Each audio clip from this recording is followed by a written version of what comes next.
Are you 30 plus and worried you won't have enough money for retirement? Well, I'm here to tell you, you should absolutely be worried. Inflation keeps inflating, the AI revolution is here, and your 401k is probably going to get taxed heavily. What is capital gains tax sitting at like 30%? Well, I'm here to tell you, there is a better way. Invest like the wealthy. Put your money where you don't pay taxes. Open up a Roth IRA. With iTrust Capital, you don't pay any monthly fees, and there's no taxes on withdrawals. And if you use my link in the description box below, you get a $100 funding bonus. Sign up now and thank me later.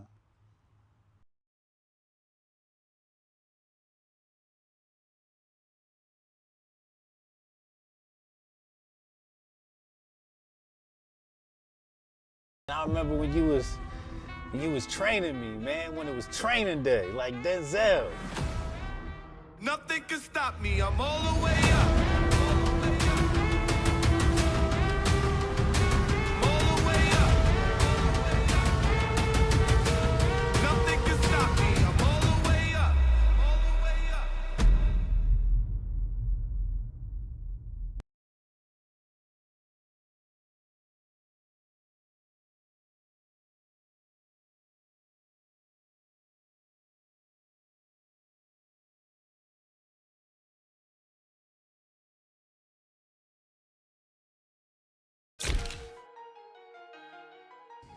Destroyers.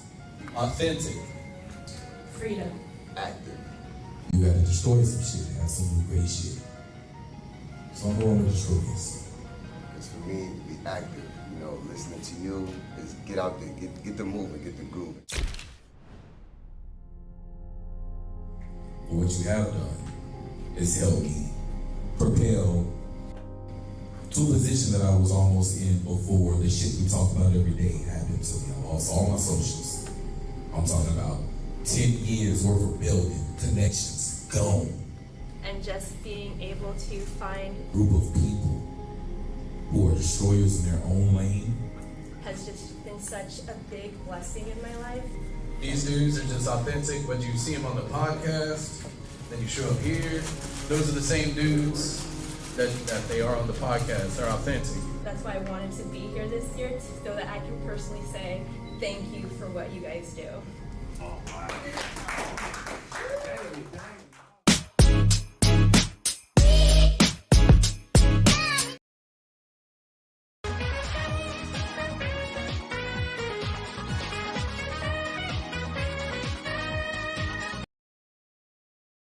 This product does not boost your testosterone. Boosting your testosterone is unhealthy. What this product does is it balances your hormone levels and frees up a natural testosterone production. That way you can get back to what you really want to do, which is hit the gym.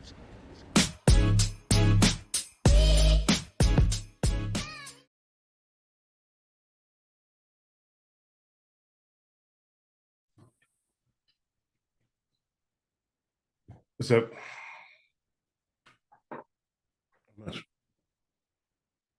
I haven't lost yet! I've always been weakest, and I've been mocked for it at every turn.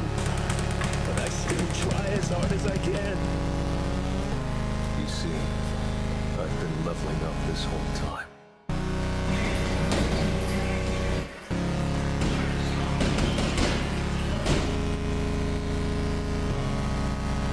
I won't give in to fear. I can't get stronger that way. I'll fight, level up, and take what's mine.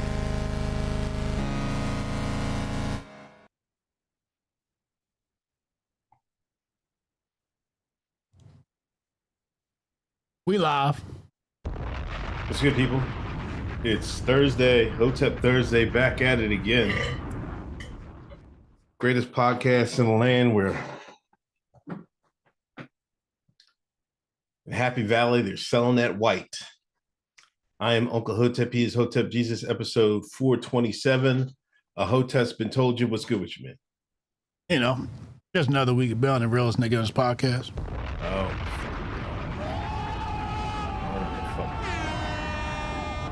Jesus, Lord have mercy. How was your coon training trip? Coon training. It was a nice It was a vacation. Thanks for asking. Oh yeah. What'd y'all do? Went to see the aquarium. Hung out with my uncle, my great uncle Boule. Okay.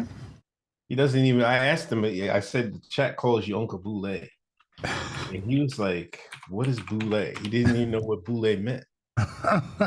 So we're gonna have to have a discussion. I'm gonna get in the group chat because I know my cousin Portia might know what Boule stands for, but he didn't. He doesn't know what Boule stood for. So wow. He's beating the allegations. You know what I mean? Of course. You know what I mean? No, he playing dumb. That's all that is. That's your family. That's what y'all do. Y'all gaslight and play dumb. I'm here. Fine, Carolina motherfucker. Bread Negro. That's what it is.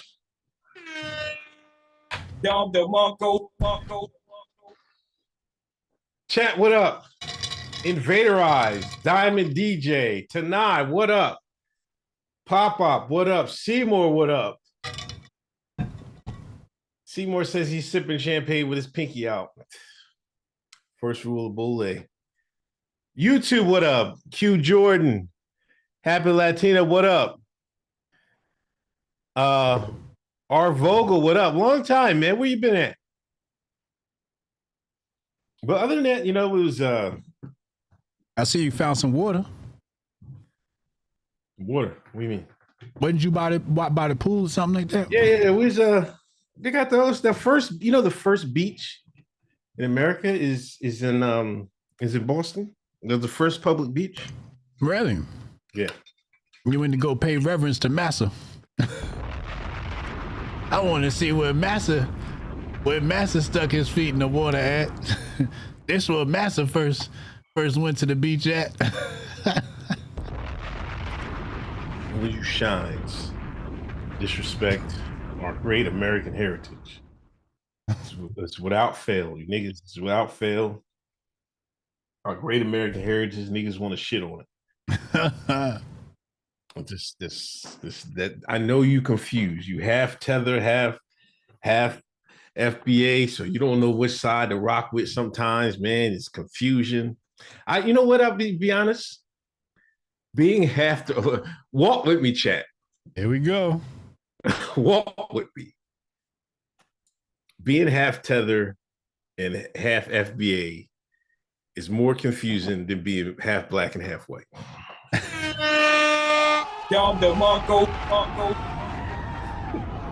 Those facts. Those big facts. Those big facts. That's cap. No.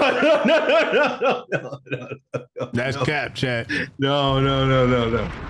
I know this one Jamaican boy I used to work with, right? He fucking drifts cars and shit. He got married. You know what he said? What? He said sometimes he regret not marrying an island nigga. Right. That's a man that understands. Well, I'm just saying. These American women ain't no good. You know what I'm saying? You want to have a happy life? Don't get an American wife. Well, he was trying to say, like, on traditions and shit like that, that he feel like I guess he missed out on and something like that. He feel like he wishes sometimes he wish he was with. I'm sure he loved his wife, or whatever. But I'm just saying, sometimes he had to think about it, like marrying a non-island woman.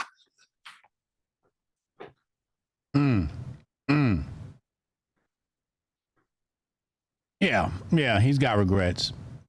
He's got regrets about marrying a American woman, and I don't blame him. American women are suspect. Hotep, you're a genius. HotepJesus.com. Got to keep it real. Chad said that was a fire take. Shout out, Chad. I guarantee you Hotep! That was probably YouTube, wasn't it? No, that was just right off the fly, man. No, that was Kick. Kick showed you love? I was straight off the dome, my nigga. What I'm telling you, man. Shit, I got a fresh cut, get fresh off vacation. You know, I got time to put my feet in the sand and shit, like smell that good ocean air. You know, niggas get superpowers when they get a fresh cut.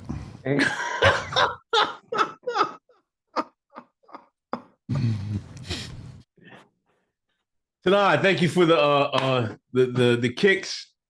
Q Jordan, Hotep 30, let's go. I'm mad at y'all because y'all didn't put a patent on the word grift. I swear to God, the media use grift more than y'all do it nowadays. That was all Unc. Unc was the one that started saying grift. Some of them niggas do, man. Now it's fucking, it's crazy work. You know what I mean? Now it's in the lexicon. But Boston, other than fucking the 100 million roundabouts, man, like what the fuck, man? Like every fucking street roundabout, turn the second roundabout. I never seen so many roundabouts in my fucking life. That pisses me off. But other than that, it was cool. We might go back up there in a few years. You know what I mean? Like, because we hardly did anything. We only stayed up 3 nights, but went to the aquarium, then we went downtown and shit. Oh, matter of fact, I took a picture of, you know, that sculpture they have of Coretta Scott King and Martin Luther King? That's up there. Really? I see that. Yeah. I know that. Yeah, that's up there. It's, I don't know how to phrase this. It seemed like people say Boston's racist. It seemed to me they the wokest is pretty liberal town city I've ever seen. I don't know. It just seemed like that to me. So you okay? All right. That's how you come in this episode. What? You playing dumb? I'm not saying that they're not the woke can't be racist. Oh, okay. All right. Let's come on back now. Get back on code now. Let's get back on code now. I'm not saying that. I'm saying it was pretty woke out there. Why like, you say they was woke? The wrong. I don't know. I don't want to expound on it. You got to expound on it. You can't just say that you went to Boston and it was woke and not tell us why you think it was woke. It was just woke. It was probably I don't know. It was probably the sweetest town.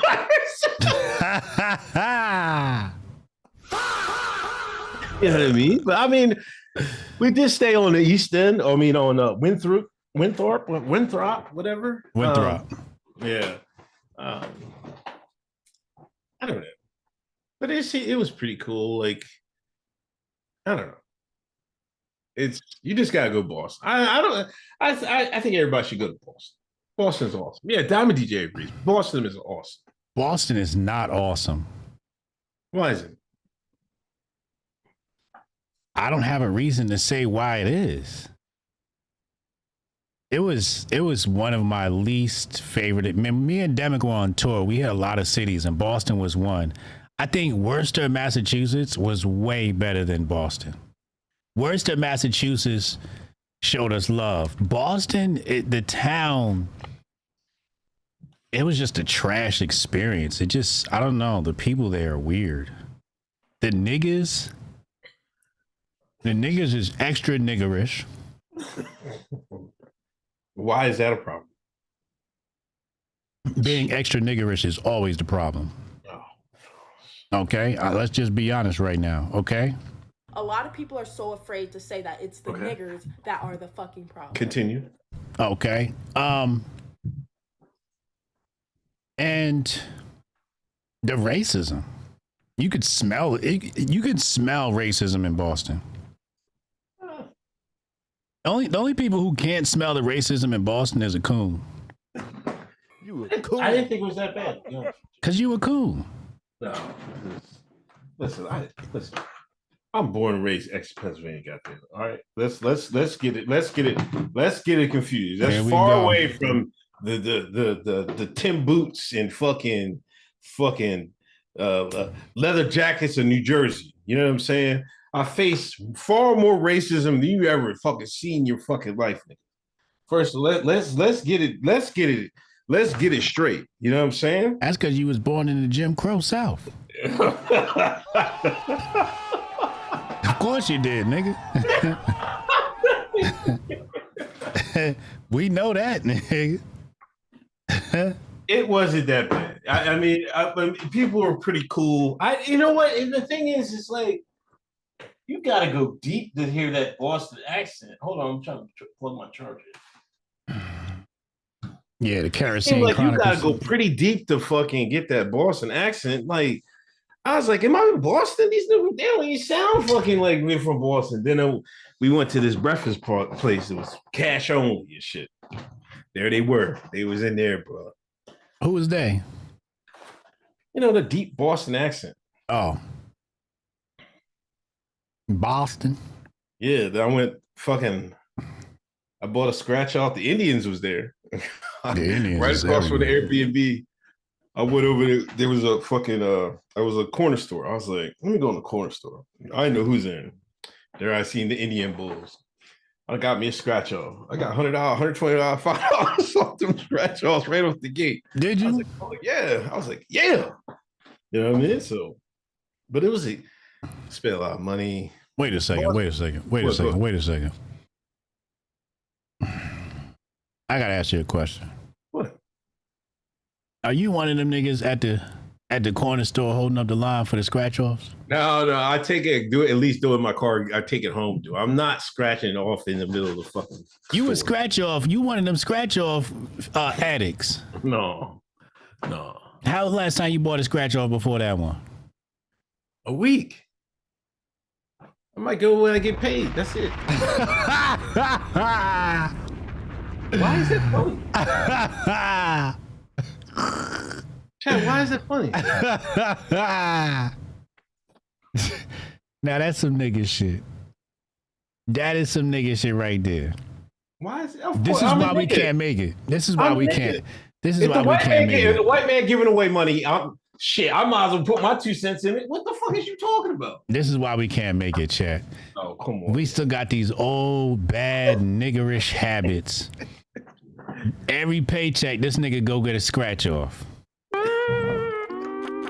know what I mean? You gotta play the odds. You know, when them fucking lottery numbers don't go crazy, you ain't gonna get in line, get you a fun ticket. That's the most niggerish thing a nigga can do. We gotta check your nigger card, man. Jesus Christ, chat. Y'all let him get away with this bullshit. Y'all let him get away with this shit. That's that old head dope fiend shit. No, bro. I seen the type of niggas that get scratch offs. They're not the best of our kind. They're not the best of our kind.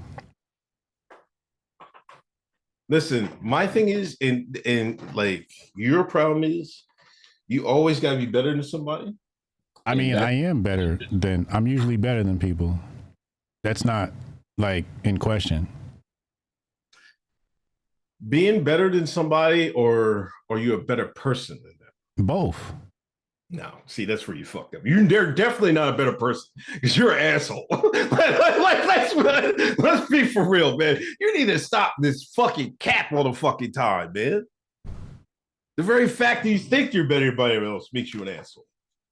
No, I know I'm better than everybody else because everybody else ain't shit. Chat. Everybody else ain't shit. It ain't that hard to be better than everybody else. It's real easy because everybody else ain't shit. You're not in competition with everybody else. You're competition with yourself. So what matters if you're better than everybody else or not? I don't care if I'm better than the next man. I'm trying to be the best person I can. God damn, I'm coming with balls. God damn, I'm coming with balls. That's that old head knowledge. You come every Thursday night at 8 o'clock. This is what you come for. That old head knowledge from that nigga from... I'm just a black man from Exton, Pennsylvania.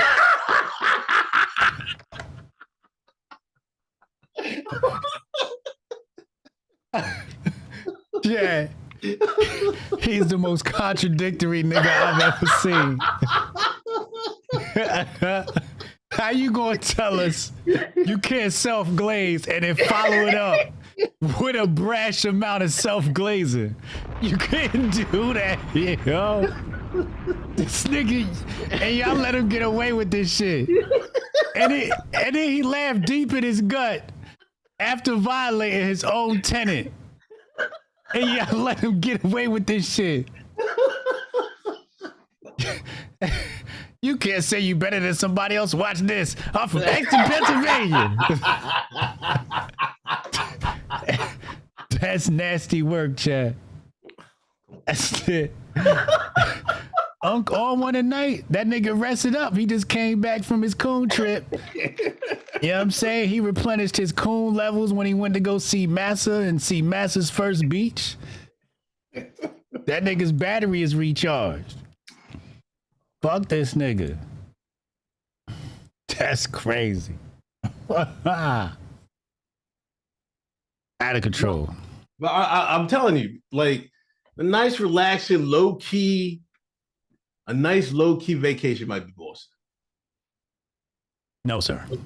That's a bad take. They got good, and their food is decent. Oh, Boston now you tripping. Boston food's decent. It's not. Nobody says let's go to Boston to eat some food.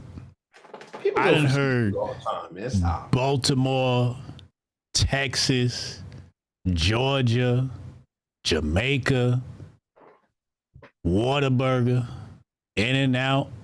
Boston is not in that list. I've even heard Maine lobsters. Boston is not it. That's not the take.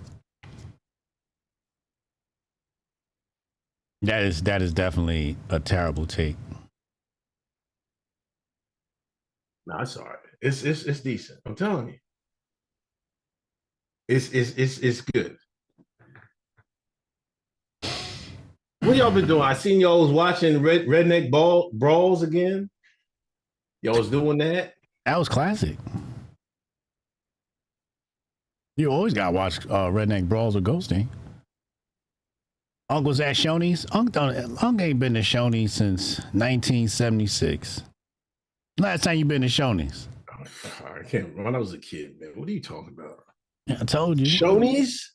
Shoney's. I haven't seen. Matter of fact, I haven't seen a Shoney's since I was a fucking kid. That mean you ain't been past the Mason-Dixon line. Oh my fucking god. We might have to go to Shoney's. Is there a Shoney's near Savannah?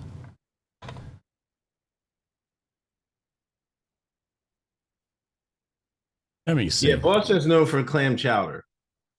Oh, there are no longer any Shoney's operating in Savannah, Georgia. Damn, they done let Shoney's go.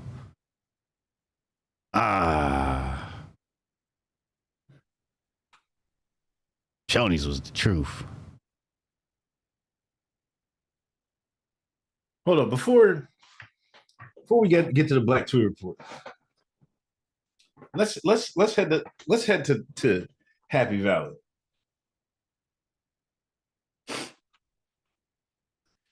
The white man selling that white girl in Penn State.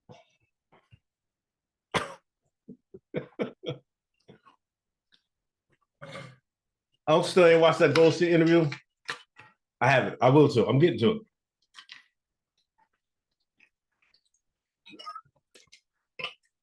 Did they take? Now, is this art imitating life, or life imitating art? Because you know your boy 50 had a subplot.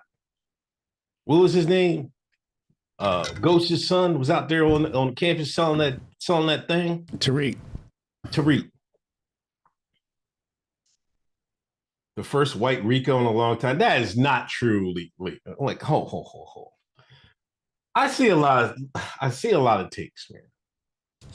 People act like first off, the white man invented selling drugs. Let's get it from. Let's not get it from. This is how hard you know when it's hard times when the white man's come back to their roots, man. When the white man's come back to organized crime. You know it's hard out here today. Okay, maybe Unc needed that vacation.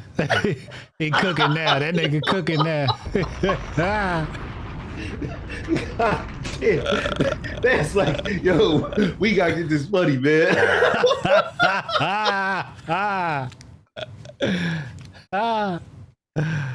Woo. Right back to their roots. Can I give the historical reference? Go ahead. Was it 1812? I think it's called the Opium Wars of, was it 1812? I think it was 1812. No. The first Opium Wars were 1839 to 1842 between Great Britain and China's Qing Dynasty. Second Opium War, 1856 to 1860, Great Britain and France against China. And the cause, Britain smuggled illegal opium grown in India into China to trade for goods like tea and silver. When China tried to stop the drug crisis and ban the trade, Britain went to war to protect its commercial interests. The outcome, China lost both wars and was forced to sign an unfair agreement known as unequal treaties. Consequences, Britain gained control of Hong Kong, which we know recently expired. More Chinese ports were open to foreign trade, and opium trade was legalized, which severely weakened the Qing dynasty. Also, we got to look into opium-funded universities. What were those? Yale was one of them. Several prominent American universities traced parts of their 19th century endowments, land, and buildings to fortunes made from the China opium trade. In the 1800s, elite merchant networks, often called Boston Brahmins, speaking of Boston, smuggled addictive opium into China in exchange for tea and silk. They used their massive profits to fund civic projects, libraries, and higher education. Among those names are Harvard University. Prominent families like the Cabots and Forbes built immense wealth through opium trade and became deeply embedded in Harvard's leadership, faculty, and donor networks. Opium money helped expand the school's early endowment. So when you think about Forbes and the Forbes list, and like, oh, you got to make the Forbes list, just know Forbes, they was dealing dope. Columbia University. Opium profits helped fund campus development, including the construction of the famous Low Memorial Library. Yale University. Early land acquisitions and general development funds for Yale benefited significantly from the 19th century merchant fortunes tied to the China trade. Princeton University. Major historical building projects at Princeton were financed through large-scale donations from wealthy merchant heirs enriched by the opium trade. Penn. Wealthy families who traded goods in Canton, including opium, sent their children to elite institutions like Penn and funded its early growth. So, in conclusion, while the HBCUs was trying to ban bonnets and do-rags, Penn State was getting back to their roots, selling that white man's dope, selling that white man narcotics. So while they like to paint the picture of black struggle and black drug dealers, just know that their so-called elite institutions, their elite institutions were built off the drug game.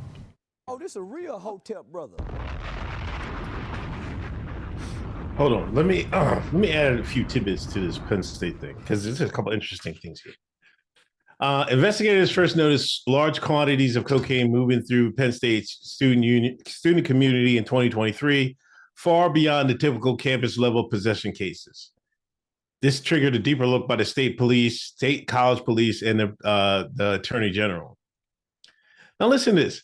Investigators tracked Cash App, Venmo, and other payment app transactions along with communication logs to map out the distribution network. These digital trails help identify who was supplying, packaging, and selling.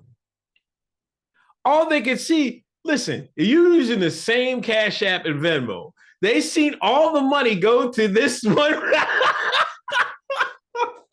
Oh my God. These some dummies too. You gotta switch apps. No, you gotta go cash. You gotta go. Wait, there's another alternative. Okay. You could have went Monero. What's Monero? That's the privacy coin. Oh yeah. They could have went with coins.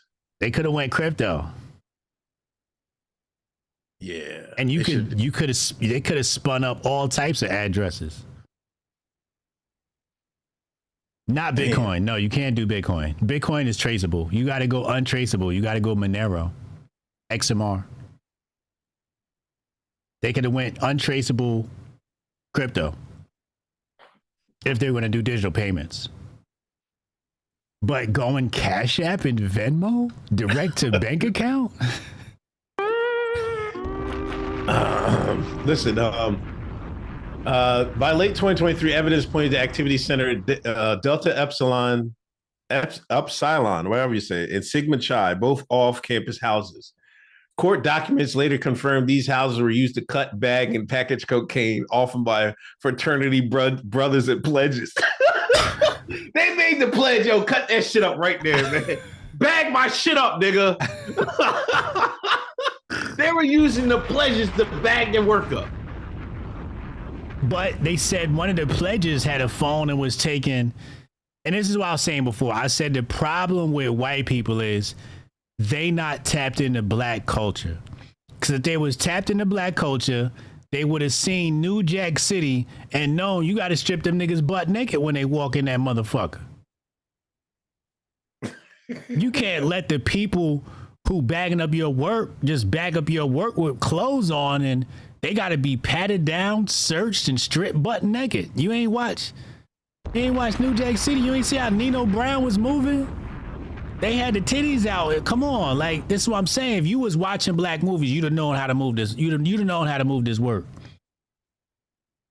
Two senior fraternity members emerged as the main suppliers: Augustino Abatelio and Thomas Robinson. They allegedly made routine trips to Philly and New York to buy bulk cocaine, then brought it back to State College for processing. See, this is the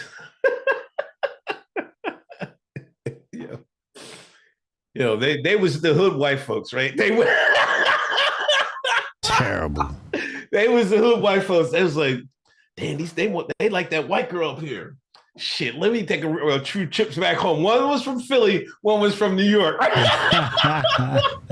was like, I know right where to go. They went and got the joint, turned around, head back to Happy Valley, and fucking they was holding it down though for 3 years. It's terrible. I mean, first of all, you got to go burn a phone. Right. Second of all, you got to get a vehicle that was made before 2000. Right? So it has no electronic tracking. So you got to go burn a phone, SIM card, Monero, old vehicle. Then they said the nigga was bragging about this shit.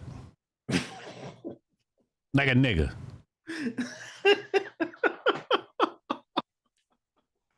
Oh my God, these niggas are so stupid. One defendant, Paul Robinson, father of Thomas, was charged with tampering with evidence, including hiding a safe containing drugs and cash. This dude's dad was in on it. The dad was like, listen, man. you running, you wilding out, man. Put the shit in the goddamn safe, man. You ain't supposed to have a stash all over the place. Dad threw it in the safe for him. And his dad's an attorney. See, I'll never forget my dad and my brother. We was down south one time. It was talking how these white folks get rich. Brother was like, sell drugs like everybody else. Yeah. Now, whether they stay in it longer, nothing like that is a different story. Usually they're a little smarter than bragging and buying fucking cars and shit like that. They get in and get out. Don't believe. Hey, we all know the OGs of the drug game. It ain't Jamal and fucking them. It's not. I remember back in the day, we used to brag when we got a white boy connect for some weed. Oh, I got this from the white boy. Because you knew the white boy was coming through with some exotic, good price, and it was a lot. I used to have this white boy, I forget what his name was, but I used to score a bud from him, and his bud was good. I always got the best bud from white boys. It was the worst when I got it from anybody else. But you got a white boy connect, except the Bloods. The Bloods used to have that. They had that fire Skater 80. I used to go down to Newark and cop from the Bloods. Them niggas had that fire. But other than that, white boys had that shit on lock. Cheap too. Yeah, the white boys had the best weed. Now, one more thing before we get off this. Now, real quick, before we go into the next thing. Yeah. The reason why white people sell drugs is because of white privilege. Oh, this a real Hotep brother. They can get away with it. They know when they go to court, they got nothing on their record. They know that when they ride around with this shit, nobody's pulling them over. Niggas can't even drive down the street without getting pulled over. They looking for niggas. The police is hunting niggas. So we can't even move dope at the same rate as them. White folks could drive down the street with 10 kilos in their trunk and not even sweat, my nigga. Police not even looking at them. How you doing, sir? Good day, good day. Nice to see you. And drive right past them. Niggas, we got 10 kilos in the trunk. Oh, we sweating, nigga. Oh, I'm sweating like a motherfucker. That is the ultimate white privilege. Also, because they gonna make sure they got their insurance. They make sure they got their license. Niggas will fucking go to California and drive a fucking U-Haul a joint full of weed to Delaware with no license. Wait a second. I know a nigga that got locked up. Listen. The only reason why we ain't got a license is because we keep getting pulled over and now our shit suspended. Hotep, you're a genius. HotepJesus.com. They pulled us over 25 times in 2 weeks. Now my license suspended. They not pulling the white people over like that. That's the only reason why we ain't got a license is because of racial profiling. Oh, this a real Hotep brother. Facts. All right, but I wanted to ask about, before the last thing on this topic, the digital payment evidence. Like, they can map everything. I didn't know so they can just like, yo, let me get a subpoena.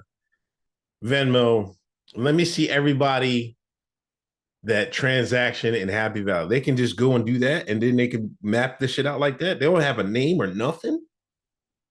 What do you mean? It seemed like they fucking figured out who was getting the money, who was selling the dope by looking at the Venmo and the Cash Apps and seeing the similar names, people sending money to similar people, to the same person. So they don't have to fucking get a name. They can just look through the logs and just check. They don't need a fucking warrant or nothing. If you bought my book, The Patriot Report, Unmasked Conspiracy in Money and War, a document on central banking, you would know that there is something called the Bank Secrecy Act. We went over this earlier on my show. This is why you people need to be watching my show so you can get educated on this stuff. There's something called the Bank Secrecy Act. I think it was in 1970.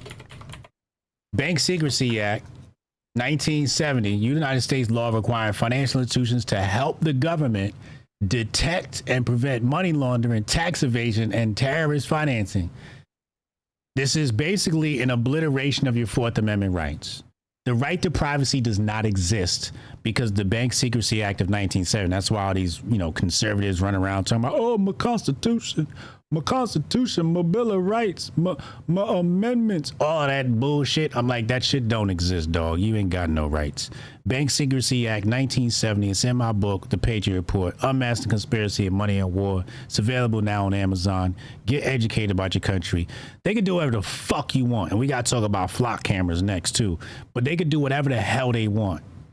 So, yes, if you're doing Venmo transactions, Cash App transactions, all the FBI has to do is send a subpoena for the records and they'll give it to them. Now, I will say this. If you find the right case law and you have the right attorney, you can get those bank records thrown out. Inadmissible because you are technically protected by the Fourth Amendment, but you're going to have to do some serious research in the case law and get a really good attorney.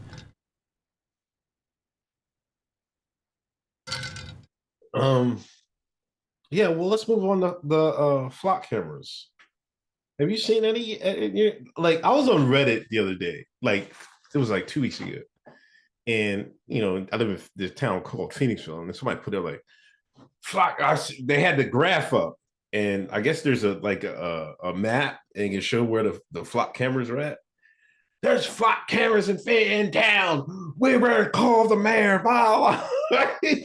They was hot as shit. Because how Reddit is like really left leaning and shit. But it ended up there was like 4 of them on the map. But it only ended up being like 2 because somebody posted the map again. There was only 2 up there. Is this like one of the few things that unites both the left and the right, not the woke right? It seemed like the woke right is trying to hold the line and be like, what's wrong with flock cameras? You know what I'm saying? Like, people are saying that shit.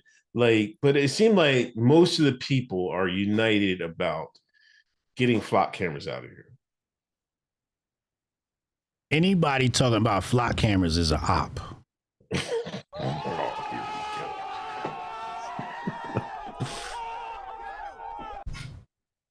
Expound, please. Expound. This is very simple. Again, if you watch my show, you'd be informed as to why the flock camera story is the biggest distraction of 2026 next to the Carmelo Anthony case and everything else. All right, let's walk through this slowly. First thing we're going to do, we're going to pull up flock camera last fundraise. Okay. Flock had a new funding round led by Andreessen Horowitz in April 2026, valued the company at $8.4 million. IPO expected for 2026 and 2027. The setup is we just closed this funding round on this really big company. Now what we need to do is we need to pump up the name and its notoriety.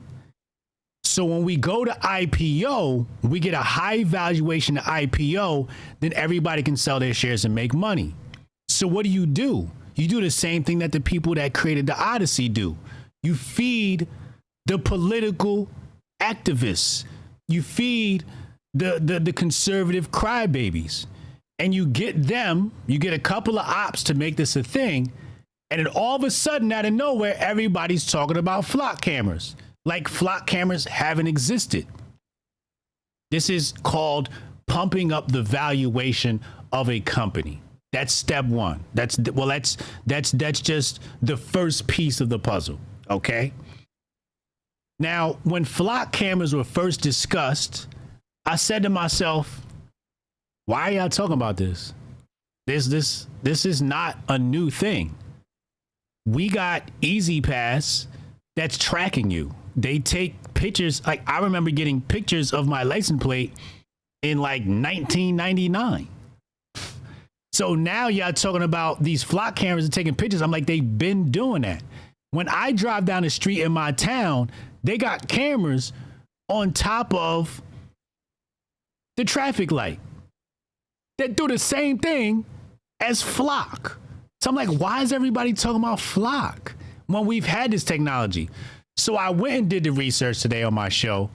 Do you understand that the first camera used to surveil license plates was invented in 1976? 1976. Let's leave that alone for a second. What's the next thing people did that led to the surveillance state? Keep in mind, Alex Jones been talking about this. Everybody went out and got a Ring camera. So you got the same people who got a Ring camera complaining about Flock. Let's put that aside. I'm going to ask you a question, Unc. I'm going to ask the chat a question. Kick chat, if you watch my show, don't say nothing. Don't say nothing. Who has the most cameras?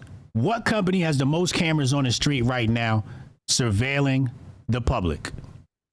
What do y'all say, chat? What do you say, Unc? Amazon? Nope.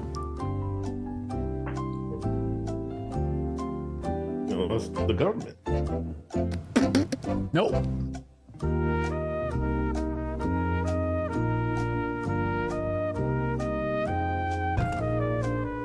Tesla. Oh, yeah. I asked the demons, I said, I'll do it now. Who has more cameras surveilling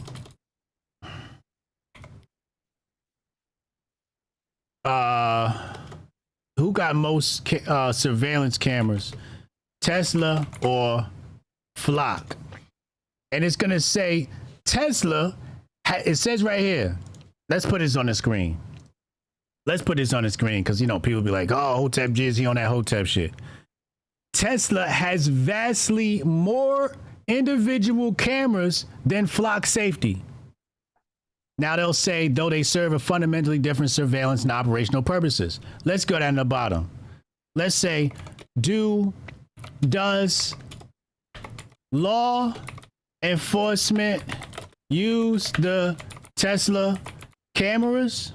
Watch this. Watch it right here. Yes, law enforcement agencies heavily use Tesla camera footage as source for criminal evidence, effectively treating parked vehicles as decentralized CCTV network.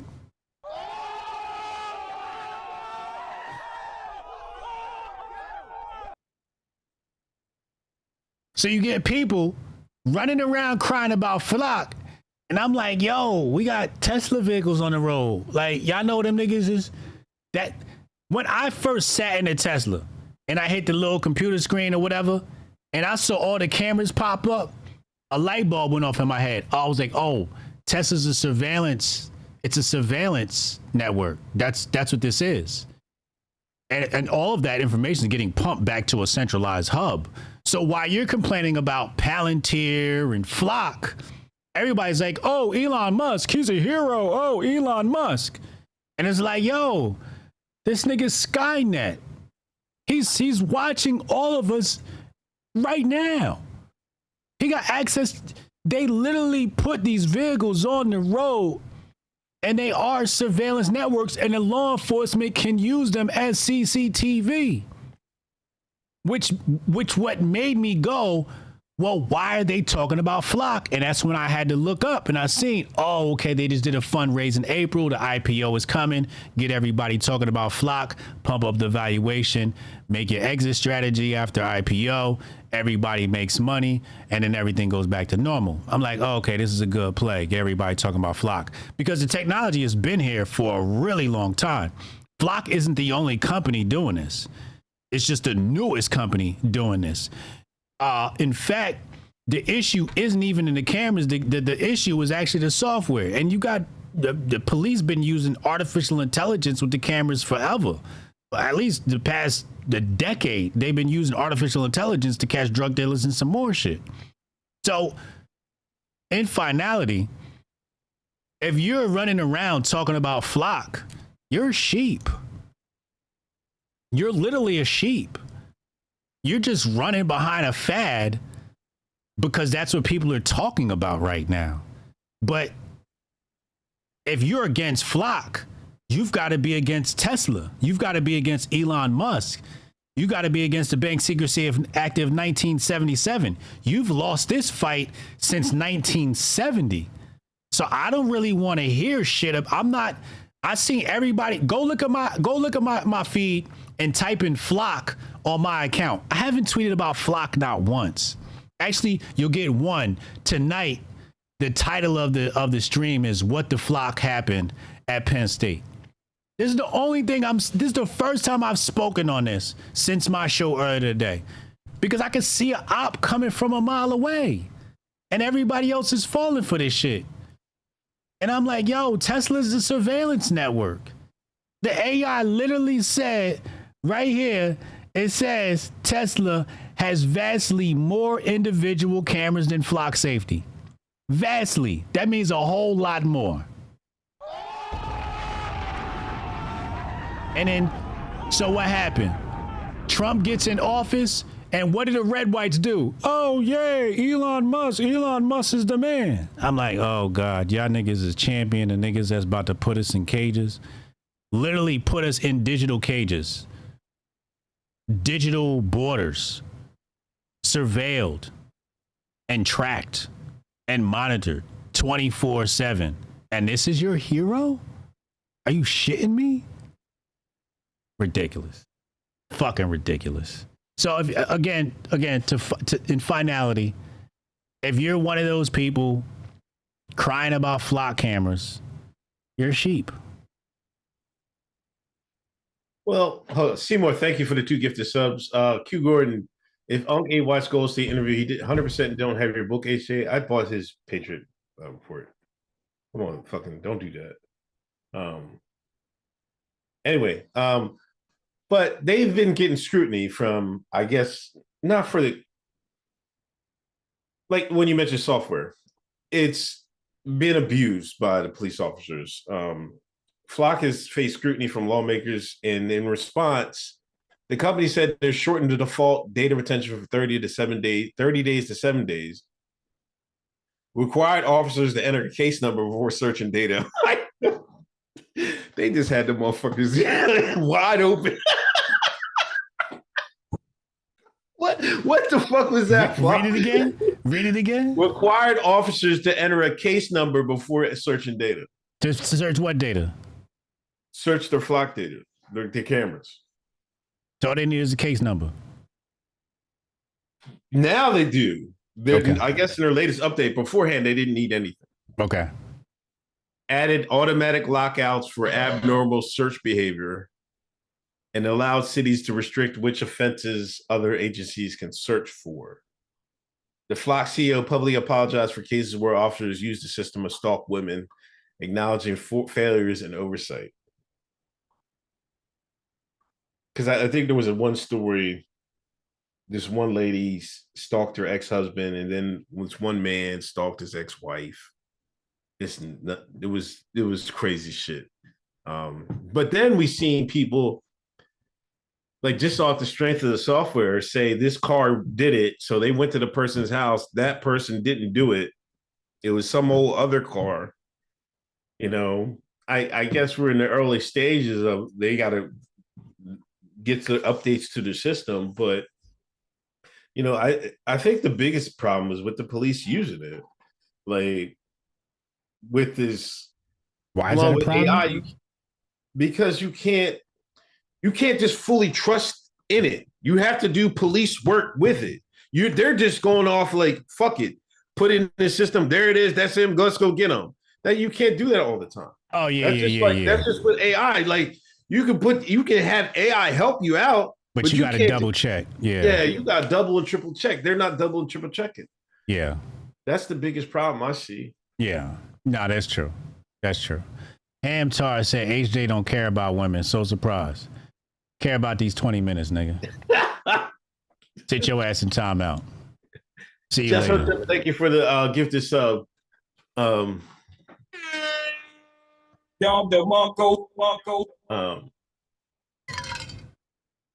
Q Gordon said that as long as they use Flock to catch them illegals in VA, I'm cool with it. They're in Wilder in Virginia.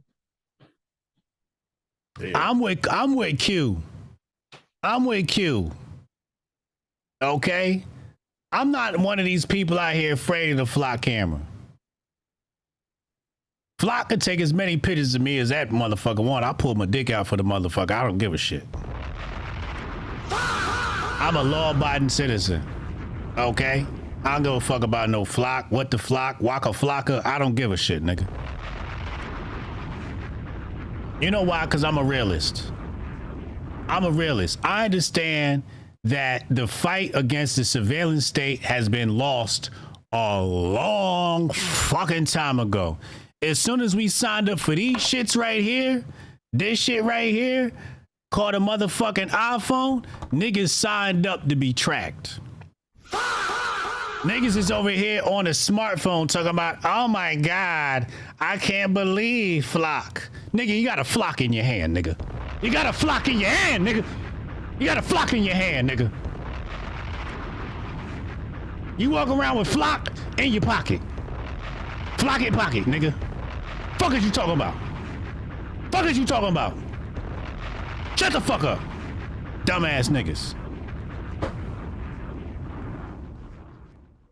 Yeah. Walk around with flock in their pocket. Talking about they mad about flock. Nigga, get a burner phone. I'll take you serious. Walk around with a burner phone, I'll take you serious. You ever seen that movie, Gene Hackman, Will Smith? Yeah. What's that shit called? Enemy of the State. Yeah. If you ain't walking around like Gene Hackman and Enemy of the State, fuck you. I don't want to hear shit about flock. The nigga Gene Hackman, that nigga wouldn't even look up at the sun because he knew they was being photographed. The niggas got the cameras in the sky, motherfuckers. They could track you, nigga. Fuck them flocks. Fuck them flocks, nigga. They been tracking you. You ain't watch Enemy of the State, nigga? What year the movie Enemy of the State came out? I hate these motherfuckers so bad because all they do is just, they make revolution look so tacky and late. You know what I'm saying? It's time to watch this movie again. 1998. I gotta watch this movie ASAP. I gotta watch this movie ASAP. You know what I'm saying? Yeah, eye in the sky. Eye in the sky. If you ain't walking around with a burner phone, anti-AI hoodie on, and some more shit, shut the fuck up, nigga.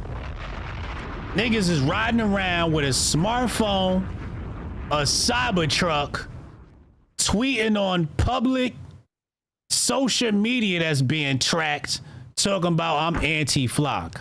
Oh, please, nigga. You ain't nothing but a sheep, nigga. Get in the back of the line with the rest of us, nigga. You see, the thing is, I've come to terms with where the fuck we at, right? Like I was talking to somebody the other day, they was talking about, oh my God, the AI is stealing our information. They're taking our work and training the AI on it. I'm like, nigga, they've been doing that shit since you signed up for Facebook, motherfucker. Don't you know that through your social media activity, they know more about you than your family? Through the social media, the devices are listening to you. The social media is listening to you. They're picking up signals out of your fucking brain, nigga. Out of your brain. Go look that up, motherfuckers. Y'all niggas ain't tinfoiled up. Y'all motherfuckers not tinfoiled the fuck up. Tonight, tell these niggas they putting fucking signals in your brain too.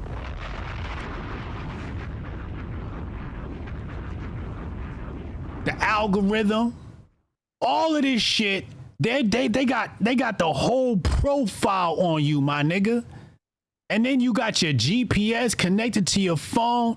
They know the way you drive, how fast you drive, where you go, when you go. They got everything on you, my nigga. Then you're driving these digital cars and got the nerve to fucking try to put your foot down at the flock camera, nigga. Shut the fuck up and be a slave with the rest of us, nigga. Get in the back of the bus, bitch. You know how much information they got between Facebook, Twitter, and Instagram? You know how much information they got? Do you understand that your financial transactions are tracked through Facebook and Instagram? You know that they listen to you, like this conversation I'm having right now. If I said Popeyes, I'm gonna get a Popeyes ad on Facebook. You know the iPhone is taking pictures of you. That shit's scanning your eyes. And these niggas talking about a flock camera. Shut the fuck up, get a burner phone, or I can't take you serious.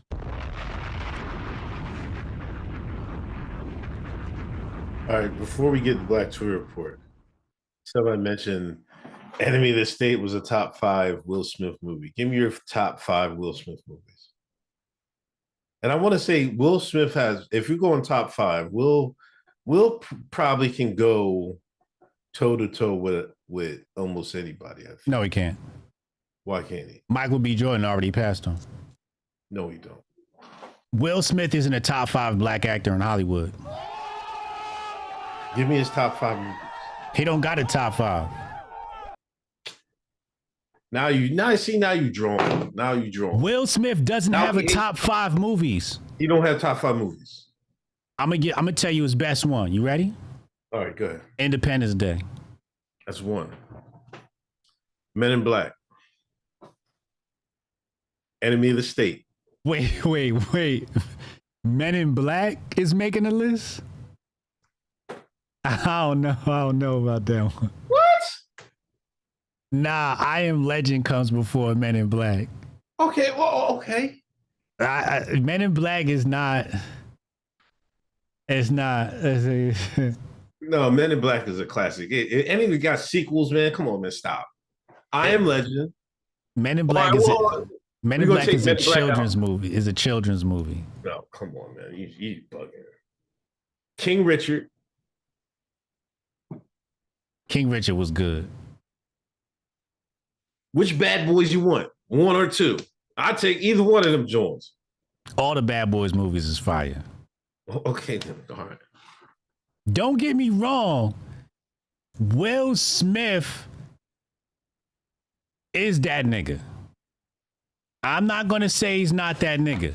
I'm just saying, when you say black male actors, I don't think Will Smith is in the top 5, yo.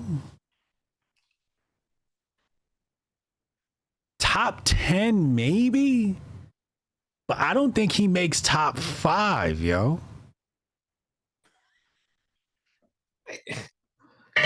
Ali.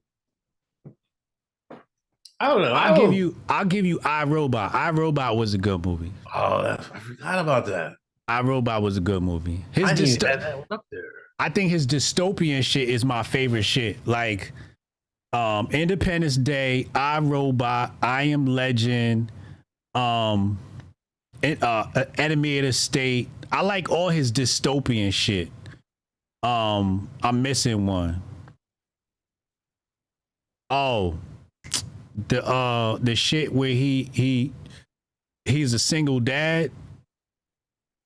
What's that shit called? Hancock. I don't rate Hancock. Pursuit of Happiness. Pursuit of Happiness was elite work. That was elite work. Pursuit of Happiness was fucking elite work. You know what I'm saying? But top 5 black male actors in Hollywood. Hold on, let me name one movie that. Go ahead. You forgot that went straight to Netflix. Remember Bright? That shit was fire. I'm sorry. It was a Netflix movie. That was a Netflix movie, but that shit was fire. I'm sorry. It was a good movie. I watched it one time, but it was a little racist. I'm not gonna say against who. The Jews, but it was a little racist. Top 5 black actors, black male. Black male. Your black I guess card is at Michael risk B. right Jordan. here. You gotta go Michael B. Jordan, right? Then you Michael gotta B. go Jordan. Denzel, right? Denzel. Then I say you gotta go Samuel L. Jackson. Okay. That's 3. Are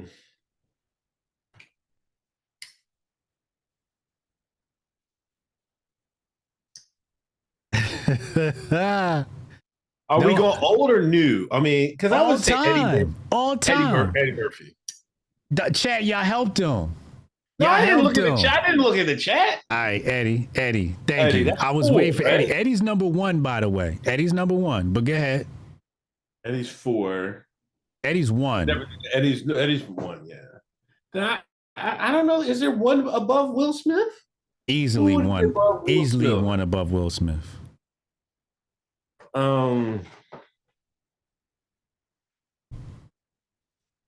There's several above Will Smith. There's several above Will Smith. If we paying homage. The nigga Forrest Whitaker is goated. That nigga got one eye. And he been fucking killing every role he ever had. I got Forrest Whitaker over Will Smith, and I fuck with Will, yo. Lawrence Fishburne is definitely... that's what I was just thinking about. Lawrence Fishburne is on that motherfucking list, okay? Bill, too. You still missing one. No, man, he's not above Will. But I get it. Who's not above Will? Lawrence Fishburne. Wesley Snipes. Oh. Lawrence Fishburne is not above Will Smith? Oh, now you cooning. I'm comfortable saying Samuel's over Will. I'll take Samuel. I'll give you Samuel. See, Don Mega just said it. Jamie Foxx. Jamie fucking Foxx. Jamie Foxx is number 2. Most talent. Jamie Foxx is the most talented nigga that ever been created. So that's number 2. Before you even get to Will.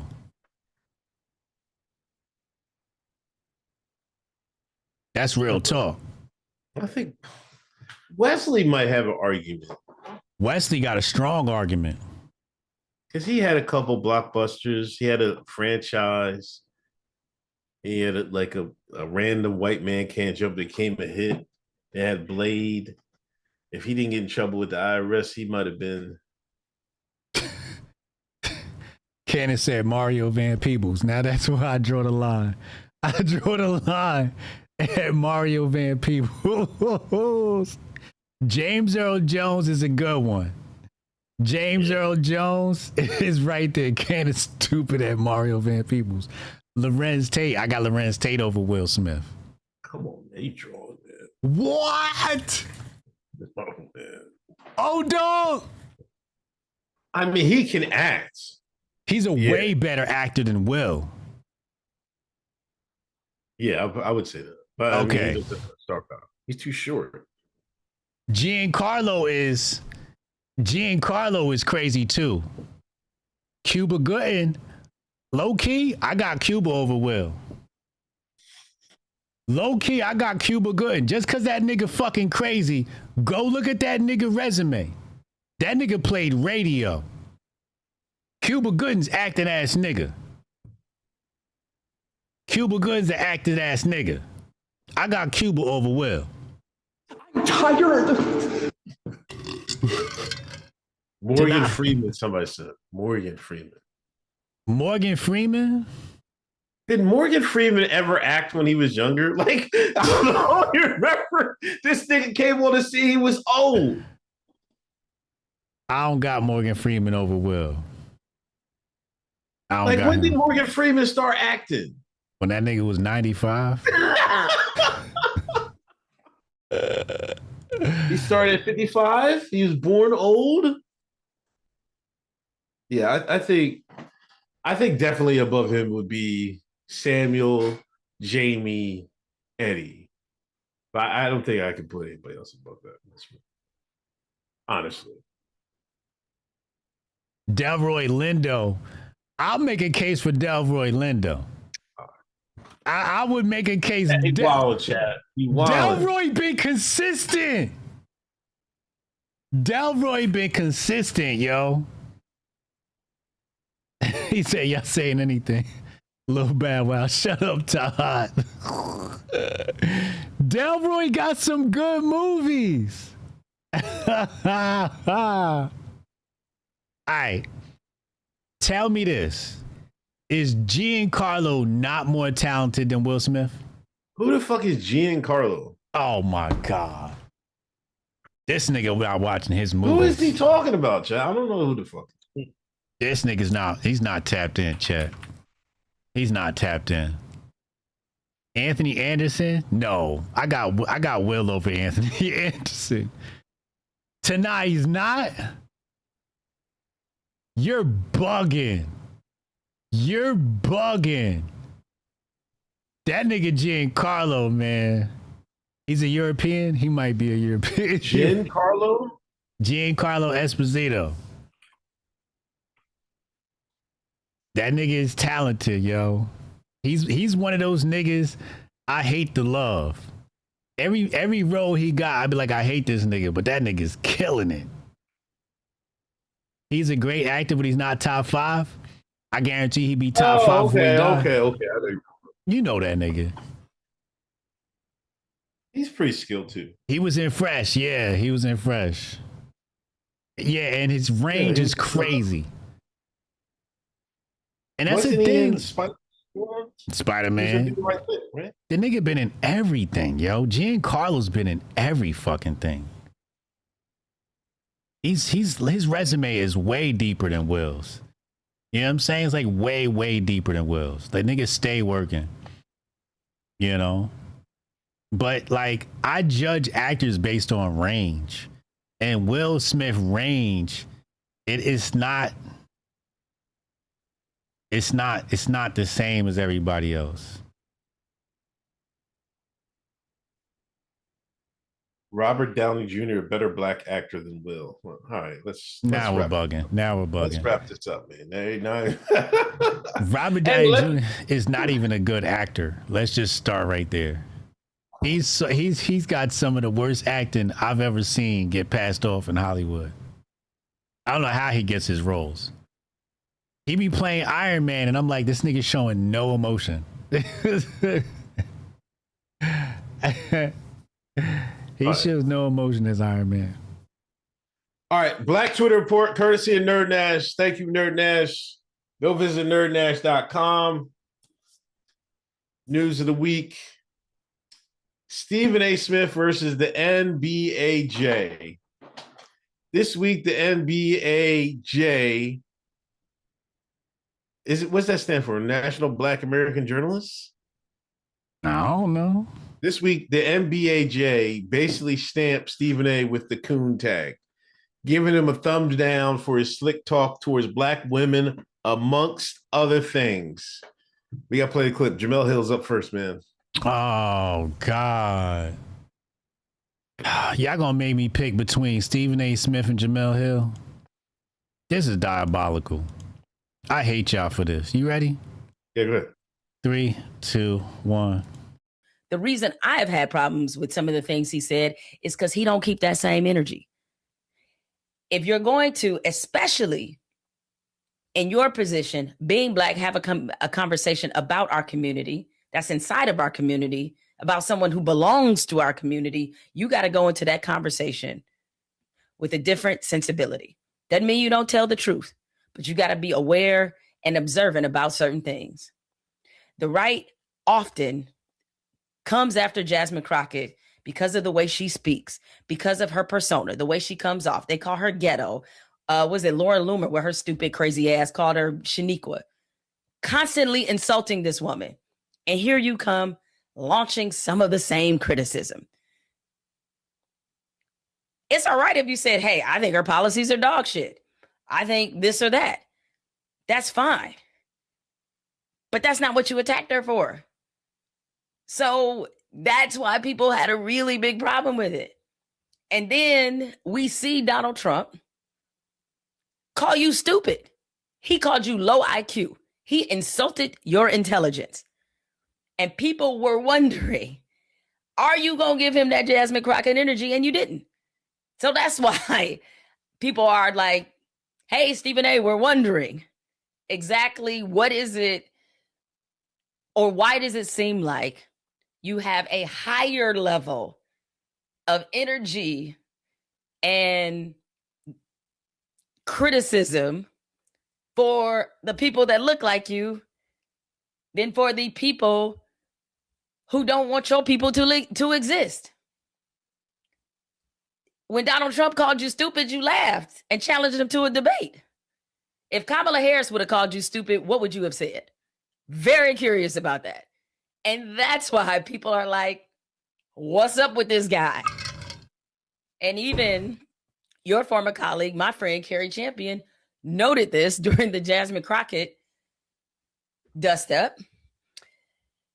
Is for years, as your colleagues, we saw one of our other colleagues, Michelle Beadle, constantly criticize you. And not in a way that is like, oh, I don't like how he feels about the Spurs, or I don't like how he feels about this team or that team. She says she actively roots for your demise. She called you everything but a child of God. I mean, it is very personal with Michelle Beadle. She made it personal and said it was personal. Nothing. Total silence. So I think people just wondering is like, why does it seem like even, okay, let's talk about Black athletes. For example, we note that you have a lot to say about Black athletes, but let's be fair about it. The sports that you talk about the most, the majority of athletes are Black. You say plenty of positive things about Black athletes. This is true. But we've seen some instances where with certain prominent Black athletes, it gets real personal. And when we don't see that same energy toward other athletes, people start to wonder, why does it get so personal? You know, the Kyrie Irving thing, I know you apologized, saw that apology, but that got real personal. And why? And so it just seems like when it comes to taking a shot at your folks, you don't hesitate. You aim first and keep firing constantly. And so the question is about the energy and the evenness. Is that same energy equally distributed or distributed? Pardon my misspeak there. Is it? So that's what it was. And so that's the crux of the criticism. Now, after receiving this award, you went on your own platform first. Makes sense. Your platform. And here's what you had to say about you being given the. So wait, what did he say? I know he wasn't talking about my girl Jasmine.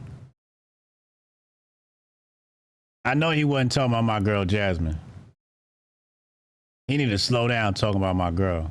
Whoa. Whoa, what?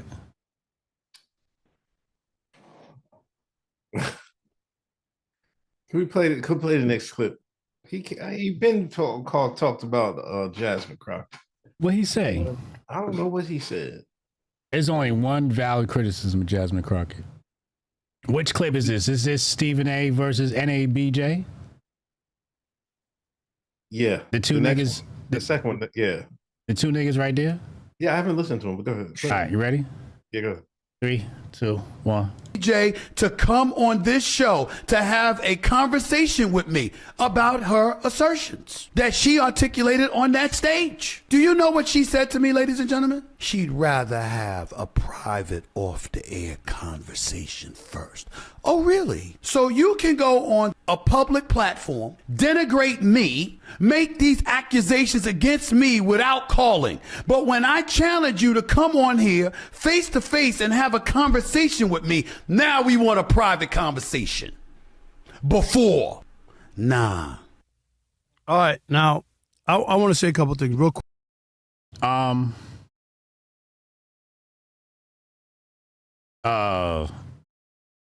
right. Let's deal with the real for real. Can we deal with the real for real? Huh? Oh. What's up? Can we deal with the real for real? Go ahead. First things first. Heart to heart, black folks, me talking to you listening. One in the chat. If you cannot be pro-black with a blonde wig on, come on, chat. Come on now. You can be a baddie and have a blonde wig on. You can be a bad bitch. You can be fine and sexy and cool. Being pro-black with the white woman's hair on your head is not something you can do. We're not talking about Jamel Hill. We're talking about Stephen A. Smith, man. We gonna get to that, but we got to deal with the first coon first. First of all, this is coon on coon crime. Both these niggas is cooning. It's not. Stephen A. is not cooning. You can't go full pro-black with a blonde wig. It's sending mixed messages. You can't do it. Now, Stephen A. Huh? Beyonce. Are you calling Beyonce a coon? Let's hear it for the record. You call Beyonce a coon? Beyonce's Creole.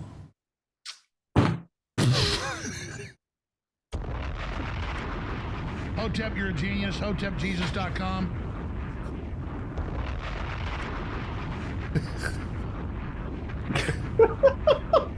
I'm sure there are others we can go, but go ahead. Well, go ahead. Let me hear what you have to say about you. Okay, let's deal with the real for real before you try to come at the first family. All right, he try to come at the royal family. You know what I'm saying? It's crazy. Always deflecting to the rock. Fuck wrong with this nigga? Stephen A. been a coon. Ever since that whole Kyrie shit, he never sat right with me. And I don't like the way, it's two things I don't like. I don't like the way political Twitter just jumps on women. You know, I'm like a real feminist at heart. We gotta protect women, okay? I don't like the way they talk about Ilhan Omar. I don't like the way they talk about AOC. And I don't like the way they talk about Jasmine Crockett. You know, and the thing is, the big crux of the matter is when they talk about how she code switches. And that doesn't bother me. That's surface level, right? When they say, oh, she acts ghetto. To me, that's surface level. I agree with Jamel Hill. Let's use our brains and get to really the crux of the matter. Let's have a conversation of substance. Let's not talk about her big ass eyelashes, because that's the biggest problem with Jasmine Crockett. I mean, shorty fine, but the eyelashes, goddamn, you can't even see, baby. You can't even fucking see. That's my only issue with Jasmine Crockett. She could act as ghetto as she want, and whatever it is, I don't mind none of that. It's the eyelashes that bother me, okay? Because she can't see. Every time I see her, she look like that chick. What's the name of that Muppet girl? What's the Muppet girl with the? Remember the Muppets? What was his name? Henson? What was her name? What was this girl right here? What was her name? This is what she remind me of when she get those lasers you can't even fucking see and shit. You know, that's my only issue. You get what I'm saying? Why she always look like this? I want her to be able to see. And that's for her own safety. Is her name Janice? Janice, thank you. Janice. But, you know, they attack AOC. And I'm like, you don't need to attack AOC. She's fucking harmless. Ilhan Omar, she might be a little dangerous because she's Somalian. But attack them on substance. Like, what are their arguments? And win that, because they're women. You know, women tend to not be that smart any fucking way.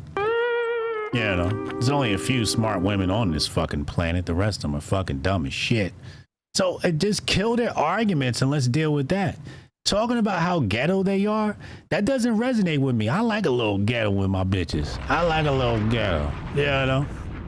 I like a little ghetto with my bitches. You know? Every black woman should have a little ghetto in her. Right, chat?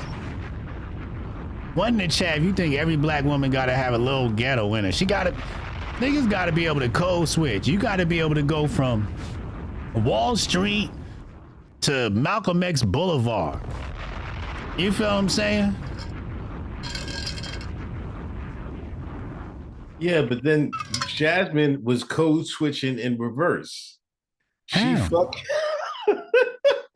She was ghetto on Capitol Hill, but then when you get her in front of black folks, she started.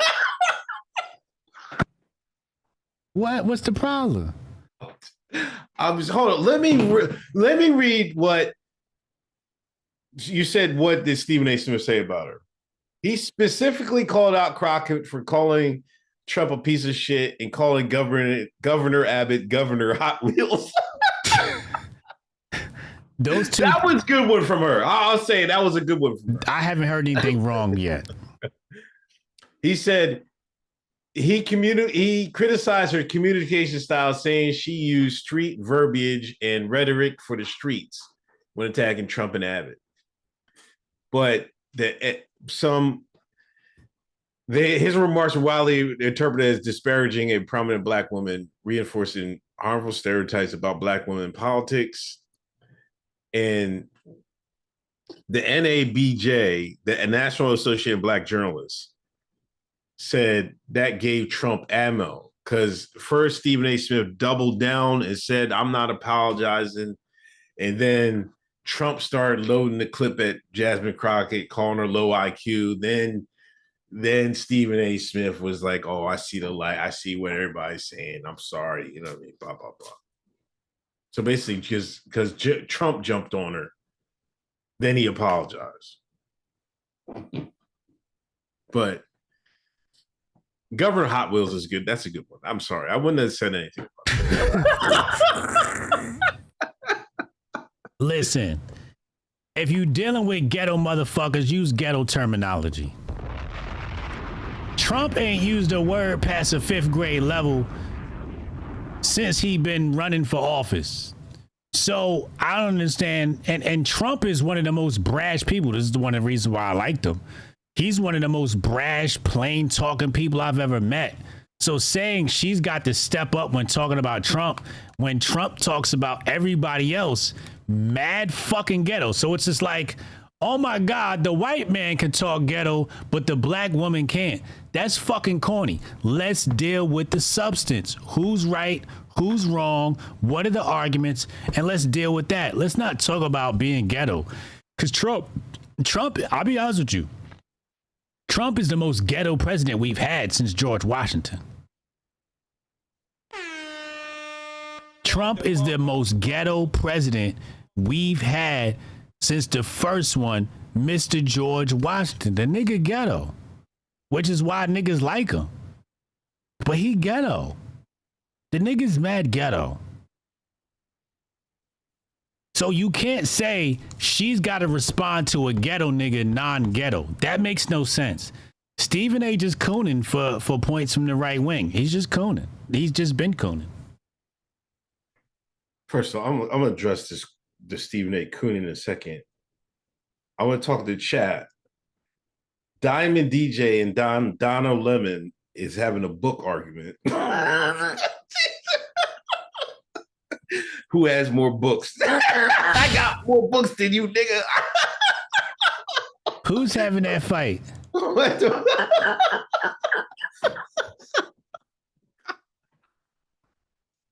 Who's having that fight? Wait, what is his name? Diamond DJ and Dono Lemon. But anyway, let me go back to, I don't think Stephen A. coon. I think Stephen A. Listen, Stephen A. started for the Philadelphia Inquirer, and he covered Allen Iverson the era, right? He was the only one that actually, now there were some white reporters that went at Iverson, but they didn't go at Iverson about, they were about the practice and stuff like that. Stephen A. went at Iverson, this was like a year or two before he got traded, because he called him out and said, "You're going to drink yourself out of the league." He actually tried to save this nigga. Nobody reported that Iverson was out drinking every goddamn night, coming to practice drunk and all this other shit. You know what I mean? You know how good Iverson really could have been? Let's be for real here.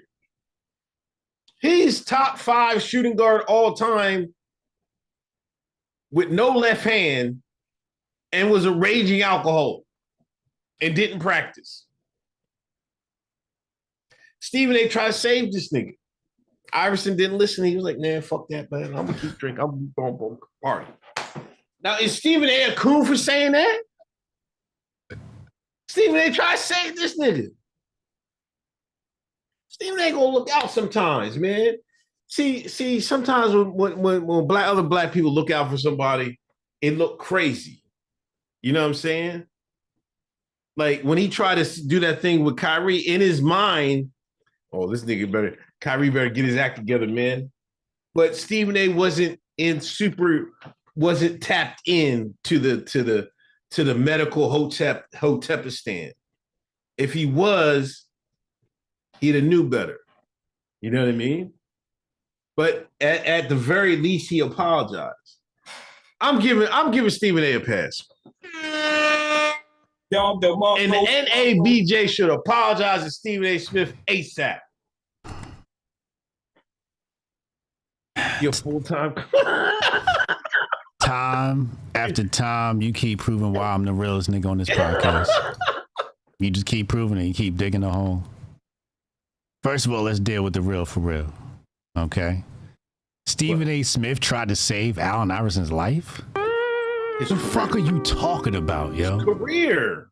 Nobody even knew who Stephen A. Smith was when Allen Iverson was balling. Nobody knew who if you grew up in the Philadelphia area, you knew who he was. You read a newspaper. Stephen A. Smith. Stephen A. Smith was. Stephen A. Smith wasn't Stephen A. Smith when Allen Iverson was at the top of the league. That's first thing. No. It's my turn. It's my turn. You got your chance to coon. Let me set the record straight. That's first of all. This nigga, ain't nobody know who the fuck a Stephen A. Smith was. He tried to save this nigga life. Ain't nobody was listening to no two goddamn viewer radio show in Philadelphia. What station was it on, Exactly. This nigga don't even know what the fuck the network is. This nigga don't know what the fuck network it is. Don't listen to this nigga. Philadelphia Inquirer, I told you he was the head writer for the Sixers. What's the radio? What's the radio station? He covered the Sixers. What's the radio station? The Philadelphia Inquirer. What's the number? Come on, man. This is when actually people got newspapers. It's not, you can't, in 2000, people still bought nurspapers. This nigga was in the newspaper. It was respectable. All them people that's on ESPN, a lot of them that ain't worth their salt, started at the newspaper. That's where Whitlock started. He had the right news. for the Kansas City Times or whatever the fuck it was. He was in the newspaper. But see, now you're trying to compare the newspaper of today with the newspaper 20, 30 years ago. Stop, man. See how he do chat? He had a. Now you gonna fucking finesse. He had a column in the newspaper.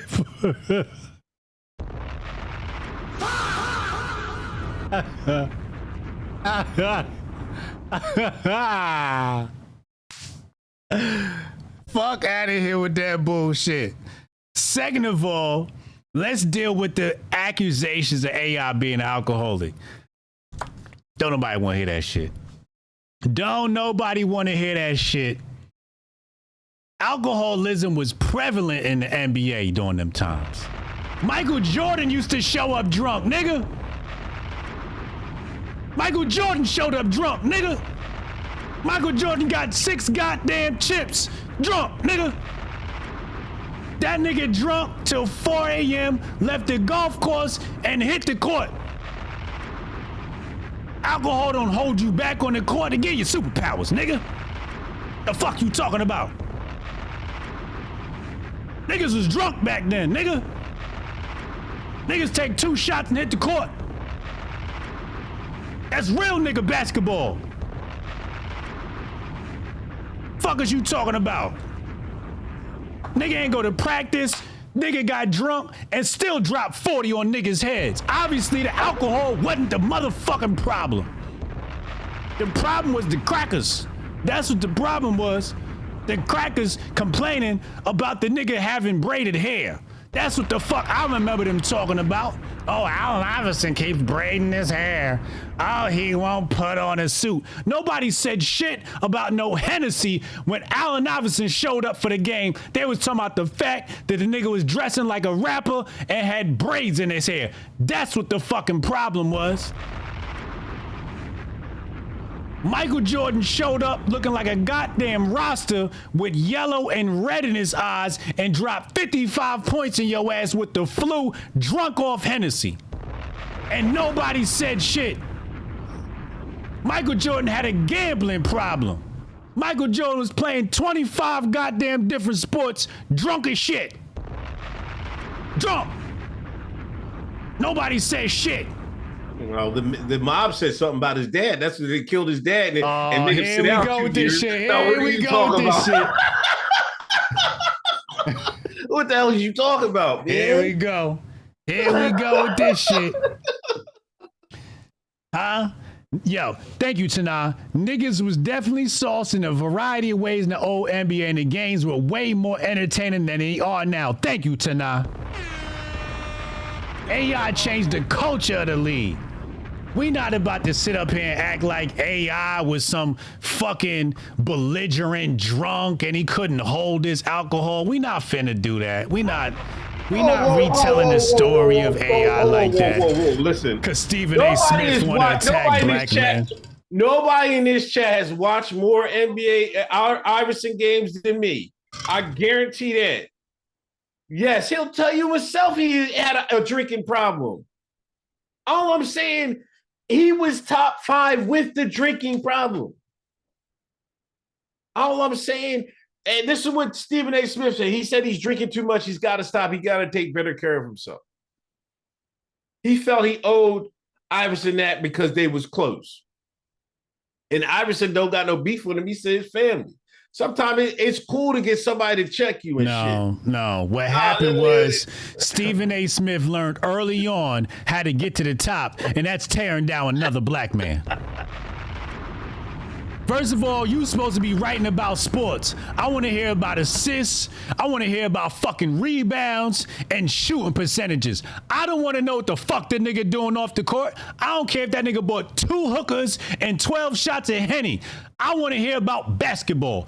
That nigga Stephen A. Smith a coon, and what he realized is if I could tear down a black man, especially a black superstar, I know the white man to elevate my career. And as soon as he wrote those articles about Allen Iverson having an alcohol problem, what happened? All of a sudden, this nigga career take off. And at the height of this nigga's career, what he fucking do? Came at Kyrie, because Kyrie didn't want to take the shot, because he's got a consistent career of tearing down successful black men. That's what he did. And all you saying is Stephen A. Smith made his career off of airing out black men's dirty laundry, tearing down black men. And then last week, we got to come find out this nigga got to apologize to Kyrie because he was wrong about the shot. He didn't care about accuracy then. He didn't care about Kyrie's likeness then, his reputation then.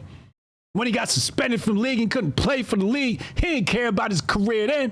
Now all of a sudden, we supposed to care about his apology. Fuck Stephen A. Smith. Knuckle Brew, thank you for the gifted sub.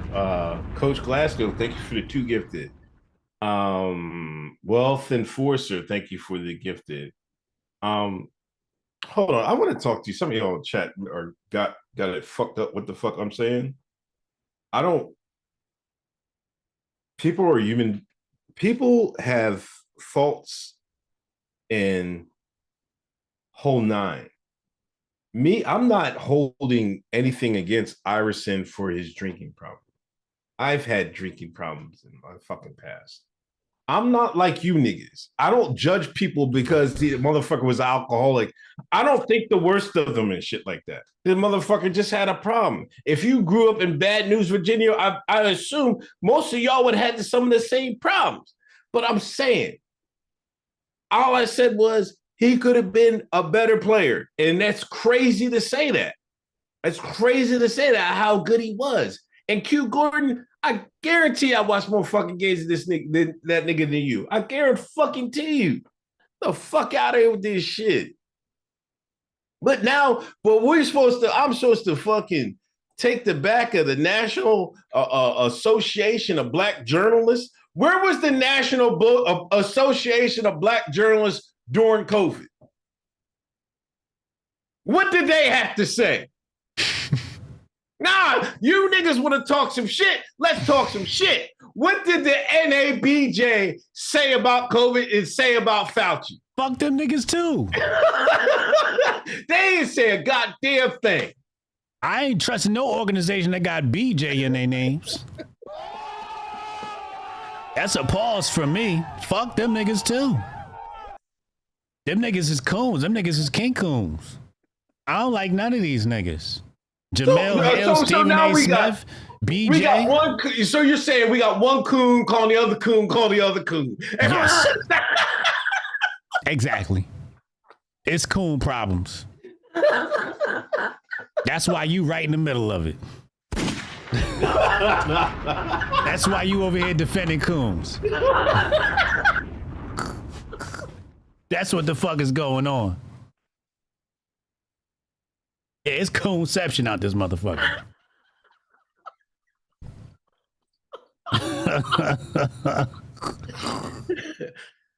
You go, I'll put your gun down. Stop shooting us in chat. I didn't want to get. I didn't want to get it confused. How I was talking about Iverson.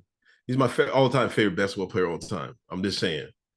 That's just what happened in Philadelphia. I'm just saying what happened. You know, and I don't think. Maybe AJ's could be right. You know, you get a black man, air out another black man's business. You might get it like ESPN came and called there. It's like, oh, who's that reporter down in Philadelphia? Yeah. Yeah, exactly. That's what we need more of him. Yeah. Uh-huh.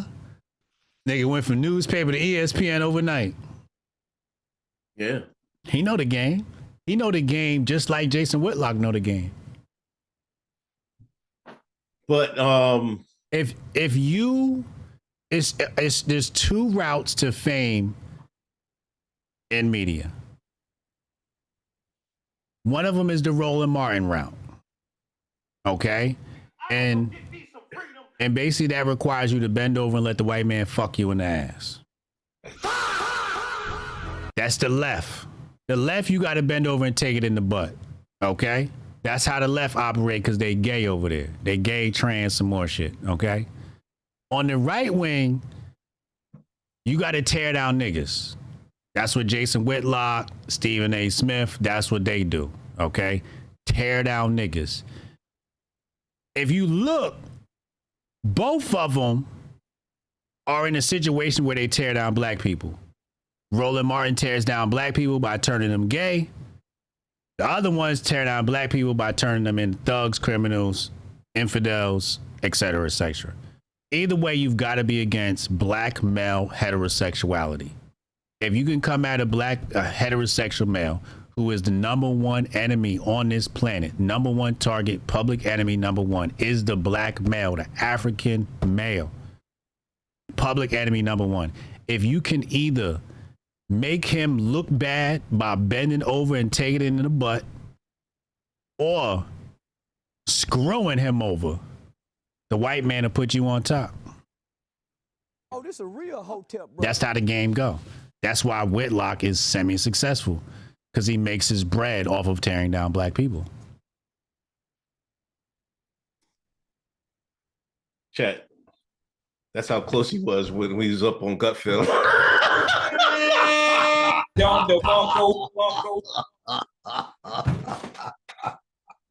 We need a little bit more, Ace Chat.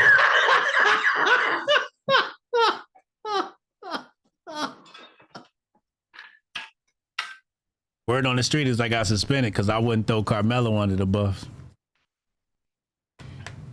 That's word on the street. I got suspended.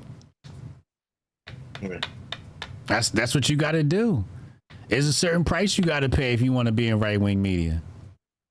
You know what I'm saying? Either you play the quiet, I don't really have an opinion role and I'll stick to like really, whatever, like milquetoast topics.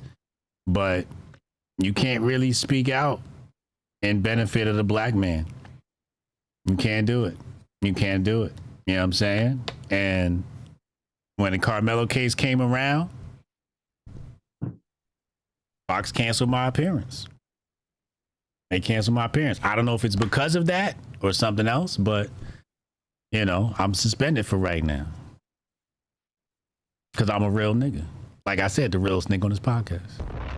I'd have finessed that shit. I know you would have, because you was a coon.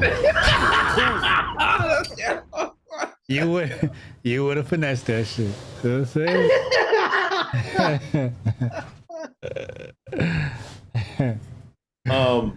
Stephen A. Smith has turned into NABJ's thumbs down snub into a business move, announcing a new deal to broadcast HBCU basketball games and vowing to bring on black talent and producers. Look at it, real nigga. Like a real nigga. Look it out. Look it out. See, one thing about Stephen A., he gonna look out. He gonna put niggas on. You know what I'm saying? You know who put him on was what's his name? Skip. Because remember before Shannon, it was Stephen A. Yeah. Oh, yeah. Don Levin, thank you for the 10 gifted. Don Levin, he gave 5 2 times. They keep arguing. Keep arguing. We appreciate that on Kick. Thank you. Matter of fact.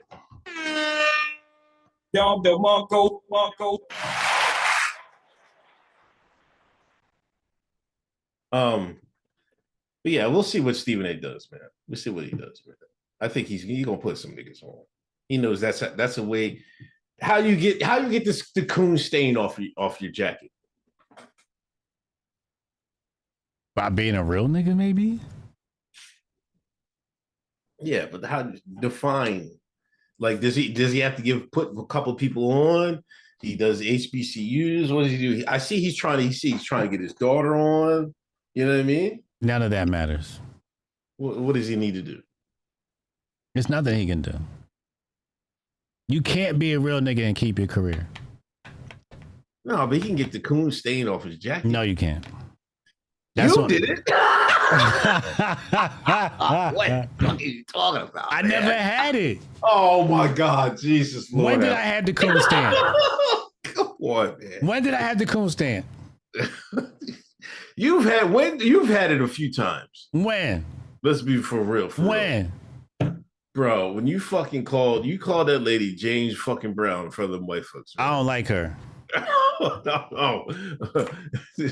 Starbucks was not a coon thing, Damien. That was just a stunt. You're talking about what's her name out there on the West Coast? Margaret. What's her name, Chad? What's the white lady, the black lady name that looked like James Brown? That was just a good joke. Yeah, when he did the gun sign Maxine Waters. Chat, when he did the gun sign at TPUSA, you had your shoes on. You can't tell me that's not you had your shoes on. No. Cooning is when you tear down another black man. That's cooning. Show me when I went on any platform and tore down another black man. Come on, bro. Show me. Don't try to gaslight.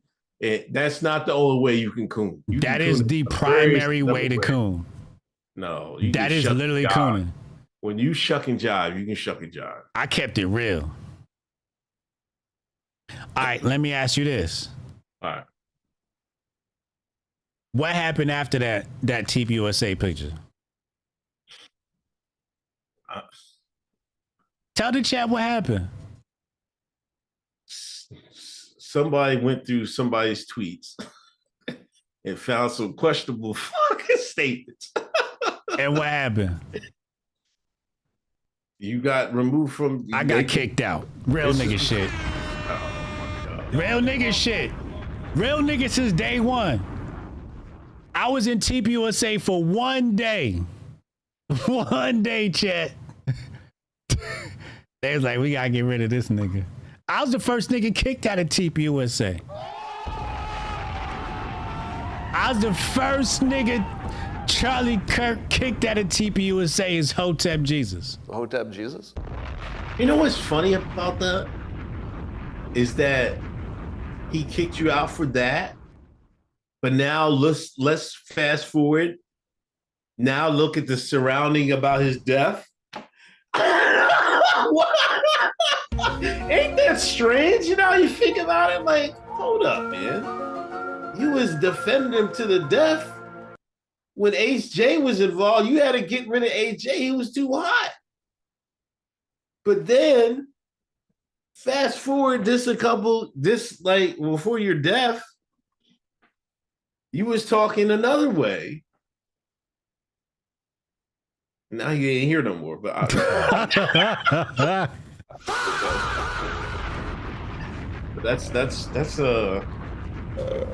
kind of weird thing to think about. Huh? Think about the platforms I got banned from for being a real nigga. I'm banned from InfoWars. How you get banned from InfoWars? How you get banned from InfoWars? I got banned from InfoWars.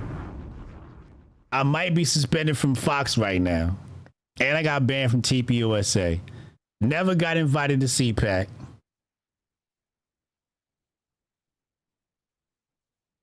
I'm a real nigga. They can't have real niggas. They can't have a real nigga get a platform over there in their space. They can't do it.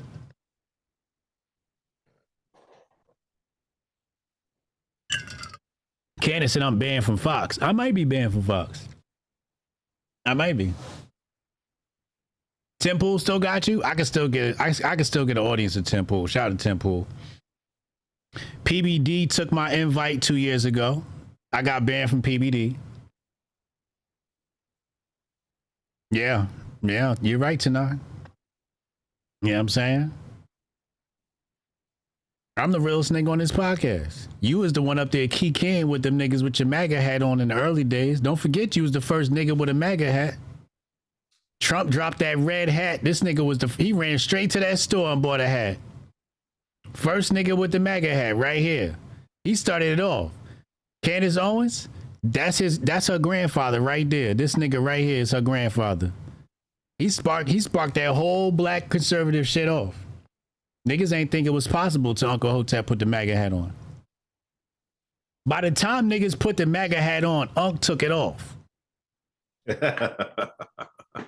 That's real history. Hold on. Before we get to the next topic. Am I lying? No, that's facts right there. Okay. Okay. I just want to make sure everybody knows what I'm saying is truth.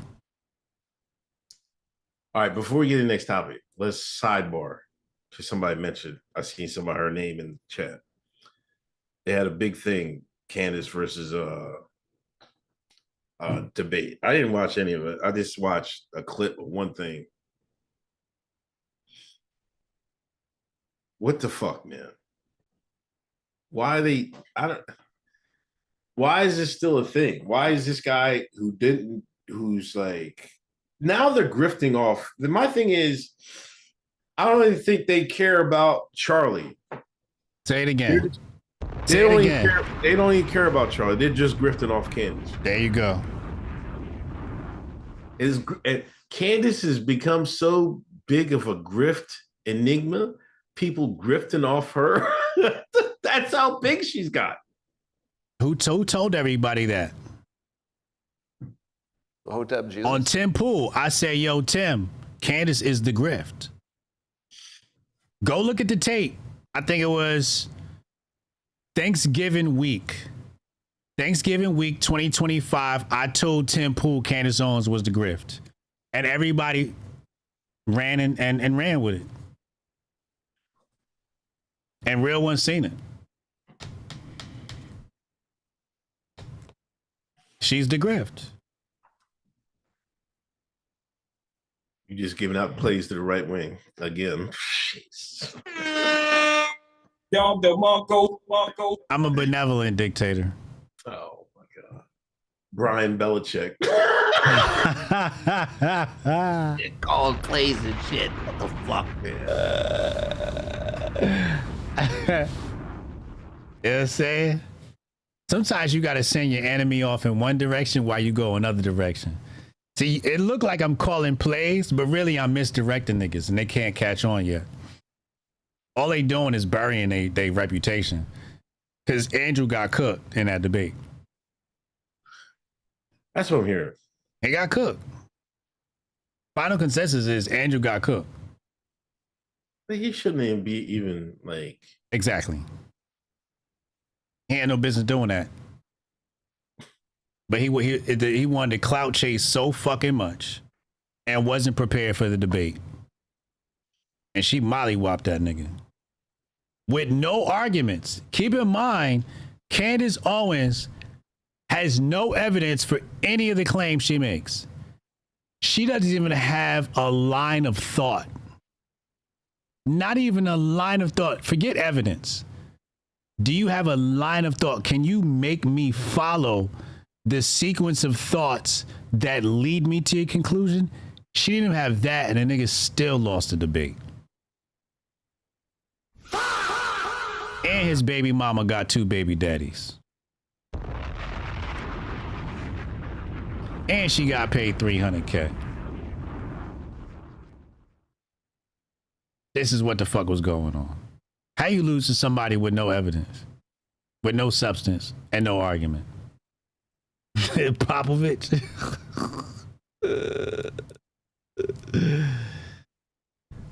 What happened? No, she made a claim. I'm not going to get into it really, but she was made a claim that prior to Charlie getting hit at the hospital that he went to, they moved some ER patients out of the hospital prior to him being hit. I'm just saying that's what she's saying. Say it again? Prior to Charlie being hit, it's before he was even shot. Some ER patients were moved out of the hospital that they eventually sent Charlie. Wait, the same day? Before he got there. I don't know what proof she has of this. All I will say, chat, is, I got to bring it back to MLK. You know what happened in the hospital that they said MLK? You want to know what happened, chat? What happened? Before he even got there, cleaned them. The officers and them were already there before he even got hit. I'm just saying. I'm not saying anything. I'm not saying anything, but I'm just saying there's some similarities here, but I don't know if if what she's saying is she don't got no proof. That's what I'm saying. I don't think she has proof of that. But if it did happen, remember, history repeats itself. I'm going to say this about Candace. I'll say this one thing about Candace. She got more proof than the prosecution. And what people need to ask themselves is, how the fuck she keep getting this information? Yeah. You think nigga legal authorities like, oh, this is Candace Owens, we've got to send it to her. She glowing, my nigga, glowing. She definitely is getting fed from somebody. One of the who. She glowing. And just everybody knows. So why the debate? Why the Candace Owens tirade? Well, really what this comes down to is they don't want you looking into it. They want you focusing on the distractions from Candace. She's going to have you looking at Israel. She's going to have you looking at France. She's going to have you looking at everything else other than what you need to be looking at. And it's really two places you got to look. Number one, that 30-yard six. And this is all I'm going to say about this because this is way above my pay grade. 30-yard six. And the second thing is, whoever was responsible for calling this hit was close to home. That's all I'll say. That's all I can say. That's all I can say. It was close to home. It was the home team. It was the home team. It was the home team. All right, let's say no more. Who said, wait, what'd they say? What?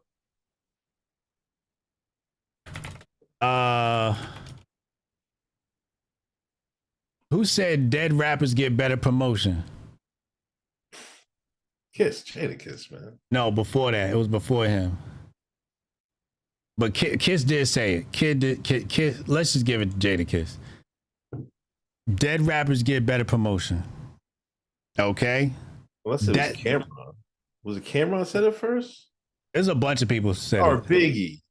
Well, Biggie's whole line had that about you're nobody, somebody kills you. Yeah, you're nobody. Yeah. But that's your clue.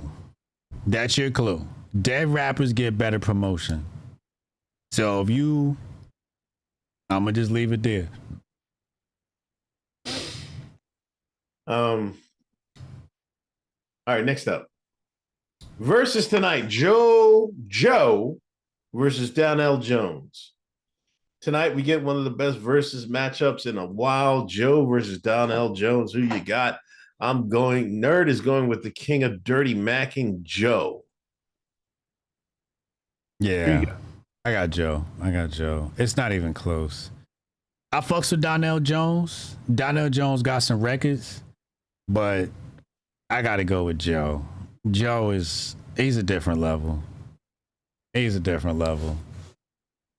like Donnell Jones records though. I like both of their records, but Joe, man, I'm telling you right now, I used to have my girlfriend's panties twisted in the back seat of the car to Joe. Twisted in the back seat of the Honda. Yo, let's play the promo, man. Where's the promo? They got two videos. One's 18, one's a minute 44. Let me see. Hold on. Where is it?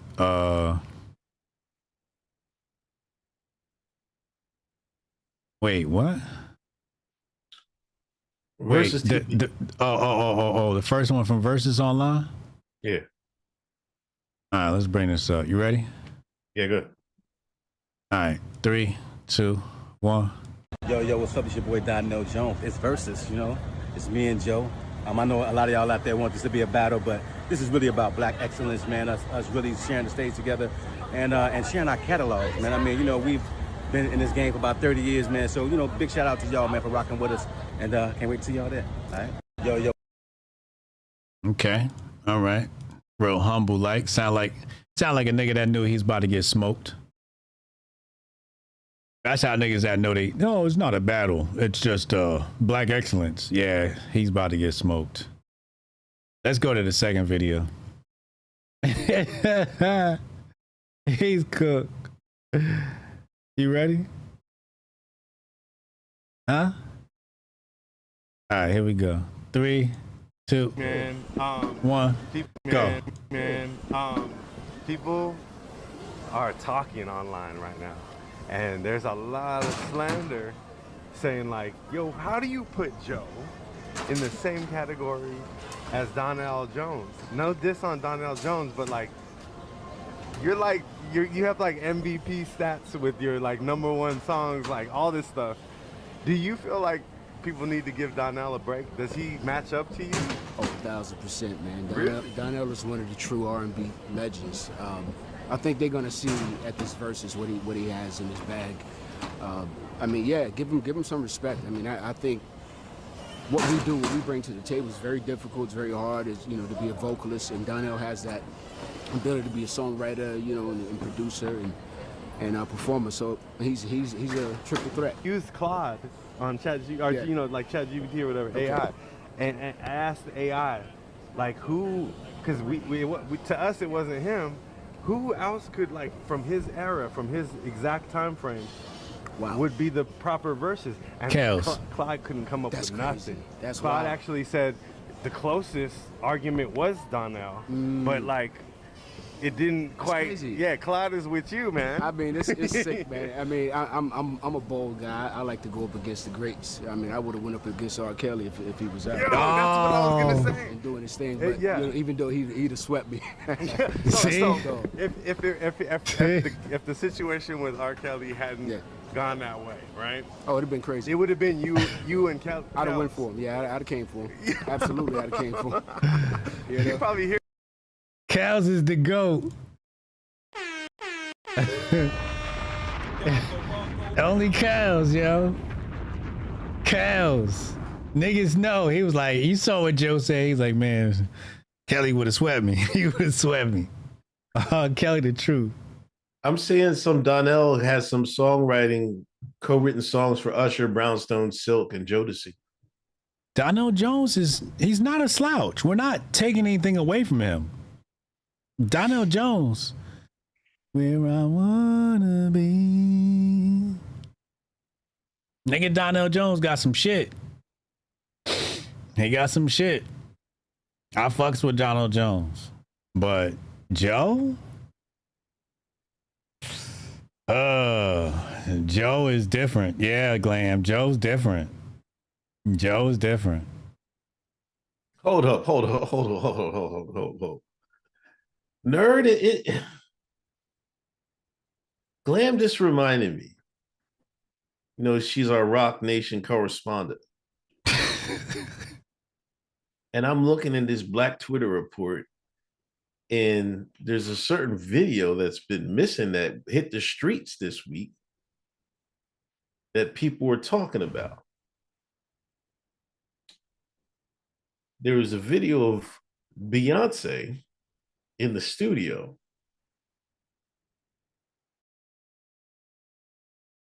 talking to Michael Jackson. We're not going to play it. We respect Hov in his marriage vows. And she went and sat on a white producer's lap They said he was a gay porn producer, but I don't know about any of these things. And then somebody else shot another video out when Beyonce was dancing with Sean Penn. Sean, what was his name, chat? Sean P? No, it wasn't Sean P. Sean, what was that reggae nigga's name? Sean Paul. Then Hove closed his eyes. I guess he was trying not to see it. He didn't want to see it and shit like that. Is somebody taking shots at Jay-Z? Is this Drake? What's going on? I feel like this is Drake trying to stir some trouble in Rock Nation land. They trying to attack Hove. This is an attack on Jay-Z. Like I was saying earlier, it's all about the successful black man. This is all about the successful black man. Every time a black man gets successful, what they do, they come and they take shots and they try to tear you down. They'll come for you, your kids, your wife. They don't care.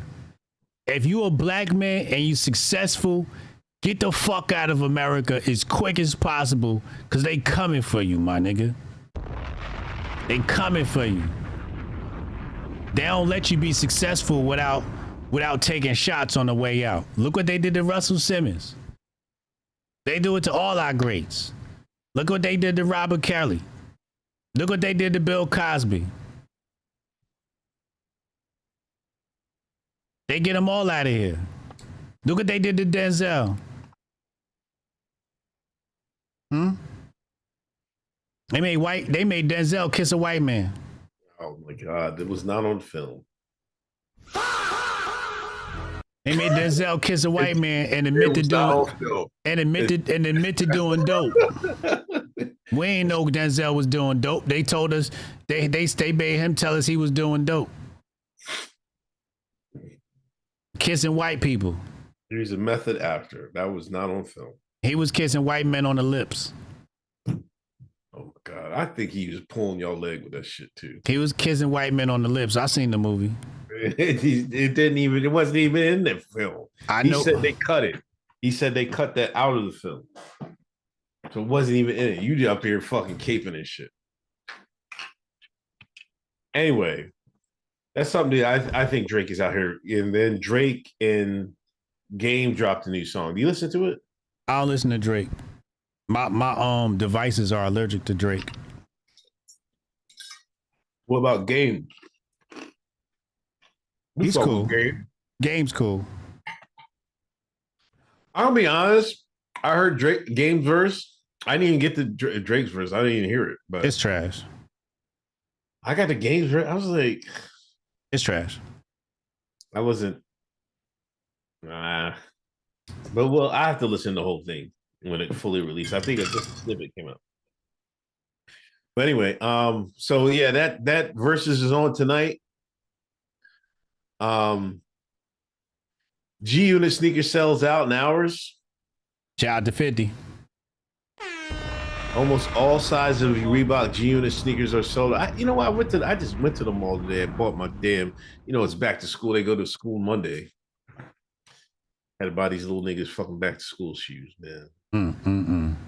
And little Big Griff is fucking. She's always had these fucking wild ass tastes and shit.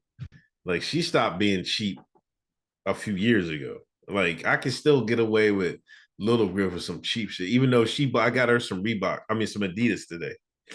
Like I think they're called the flat Chons. I forget the name of the model.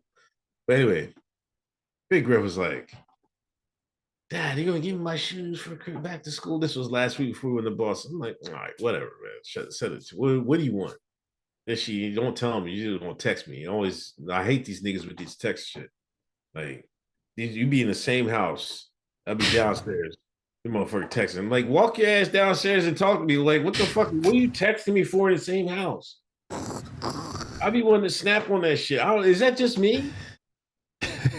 I be pissed off at that shit. I'm like, what the fuck? Why you text me? All you gotta do is walk your ass down here and talk. You lucky you even get a text. I don't get a text or a walk down. I don't even know these niggas be home. so anyway, she hit me up talking about I need the A6. I look at the joints, the A6. Oh, she got 11, the A6? Yeah, 1130s and shit. Let me see. The cream colorway. 1130? Yeah, A6 1130. Okay, she got style. She know what she doing. Yeah, the gel 1130s. Okay. She outside stepping. She stepping. Yeah, but she wants to it's actually the gray with the pink. The design is pink. Grade school? Gel 1130 grade school? You paid $95 for them joints? Oh, she had the women's. I had to get the 110 joints. Oh, damn. No, she can't fit no grade school shoes no more.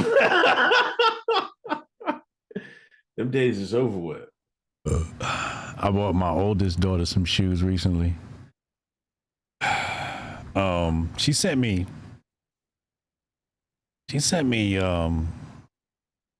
two links.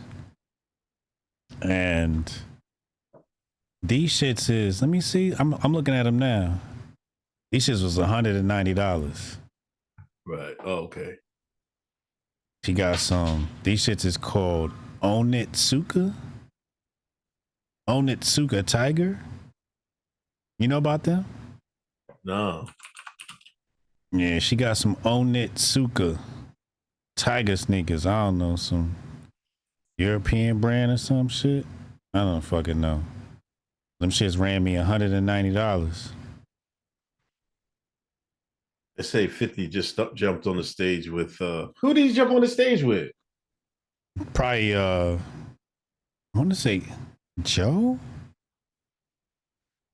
Because he did the Big Rich Town is Joe, but he got I don't know officer. I got the cream and blue. Oh, the Power theme song? Oh, he did the Power theme song? Oh shit. Onitsu Tigers are ASIC's old name? Really? Oh, I didn't know that. Joe whooping the shit out this. Joe whooping her? Damn. So yeah, I had to buy sneakers today. So, but I went to. I was going to get them ordered, sent here, but you could pick them up. They said they had them in the store at Drive to King of Prussia Mall. I was like, let's go. Might as well get these. Oh, you had to drive there to pick them up? Yeah. Oh, damn. But it's not far. It's only like 20 minutes. Okay. All right, Dean the Great is the street streamer. Along with showing that he's not far behind Kai in streaming, Dean announced he'll be fighting on DAZN in Miami in September. Is it official? Unk and HJ Dean, along with AB, have the streets.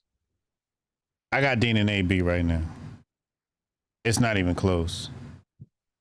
They the only niggas who make me actually want to check in on what they doing.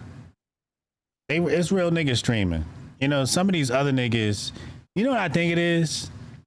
Some of these other niggas is just too fucking young. I can't really resonate with these young niggas. They so young acting, and it's just so immature and gay. I can't really get with the young energy. You know? Like the young energy is just not, it just feels so gay and neutered and non-masculine. It's just not, it's not my vibe at all. Bill, thank you for the gift of sub. I can't get jiggy with it. These Onitsukas is kind of fire, chat. I'm over here looking like shit. I might have to get me a pair.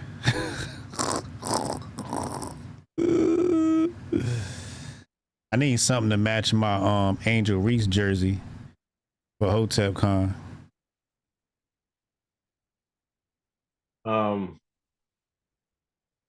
They're cool. I mean, I check in every once in a while with Dean and AB.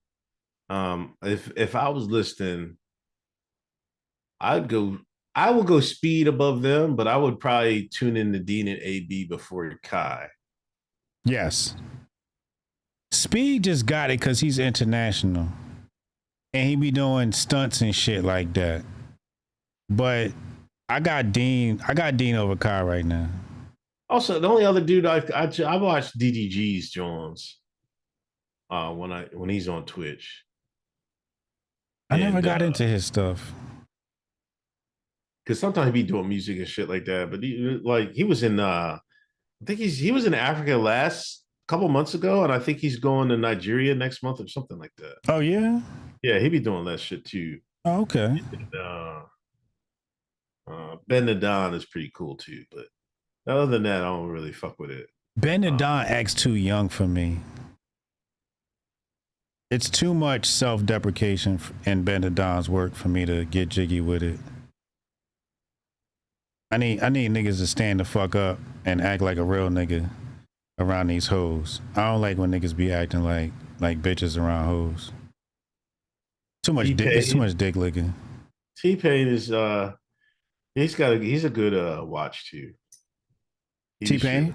Yeah. Okay. Yeah, so they fight on DAZN, DAZ. How you say that? DAZN. DAZN? Yeah.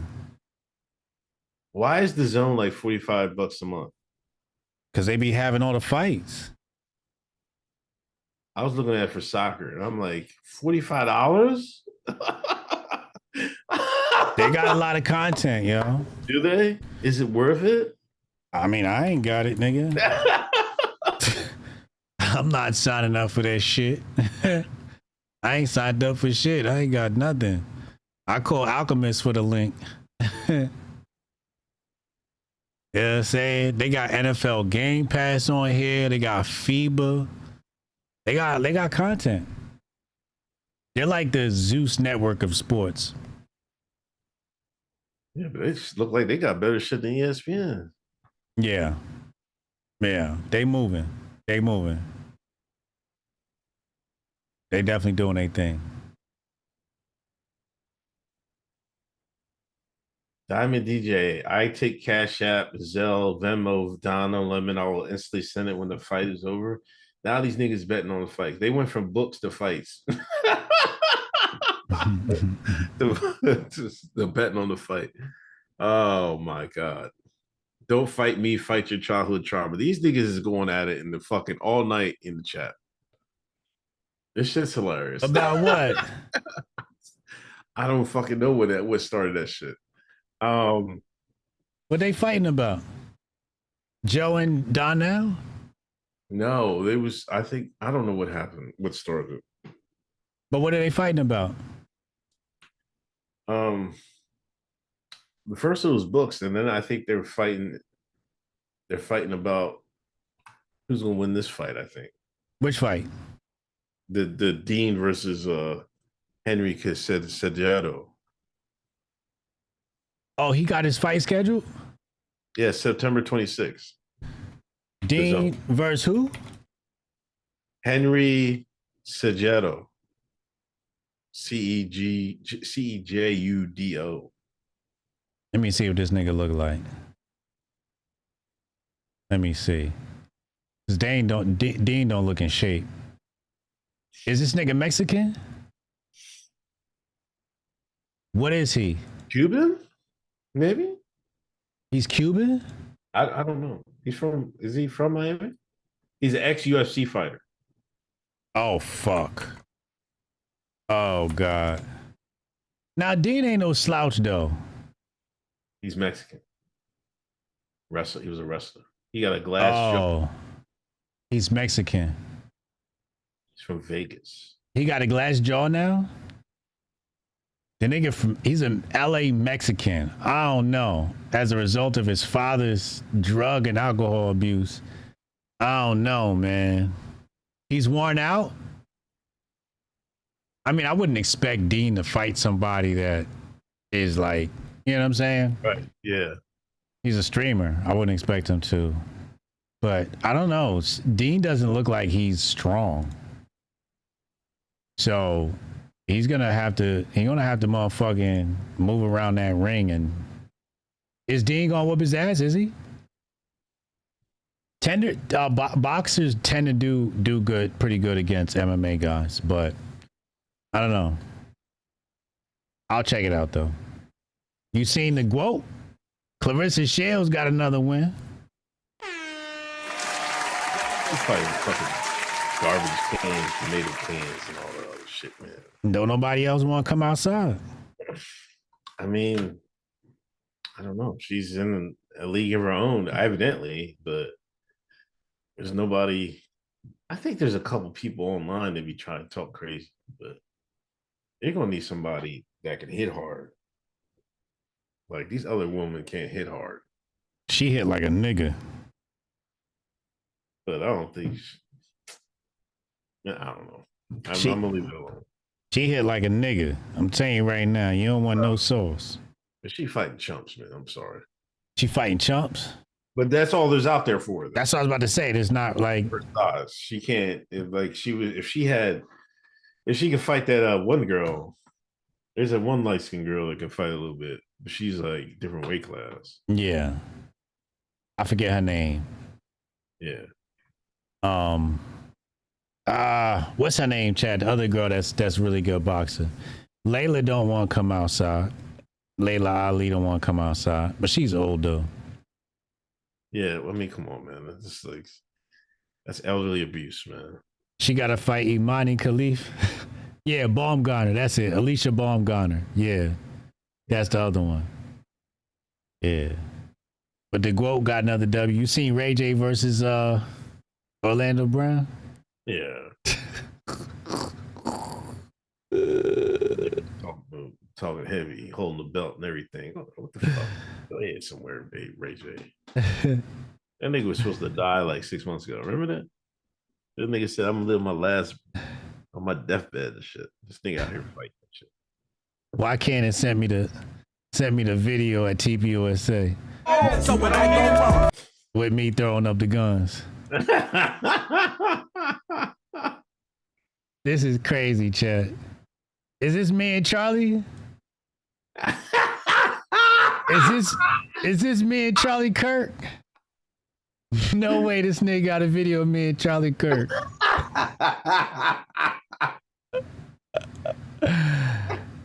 Oh shit.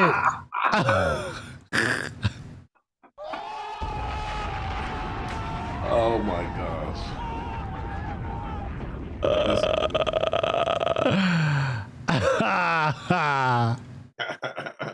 This nigga got the original video of me and Charlie Kirk.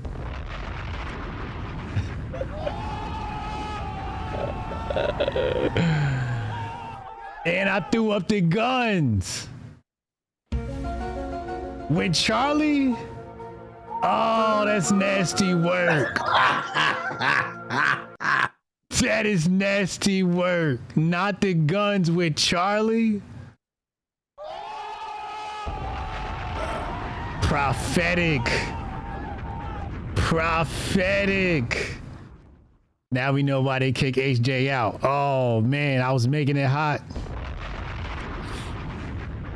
Damn. Wow. I pulled out the guns as soon as he hops in the picture. Look. As soon as he hops in the pictures, the guns come out. Oh my God. Ben Lola, I thought that was AI. Nah, bro. That was real. That's some real shit right there, bro. That's crazy. That is crazy, chat. That is crazy.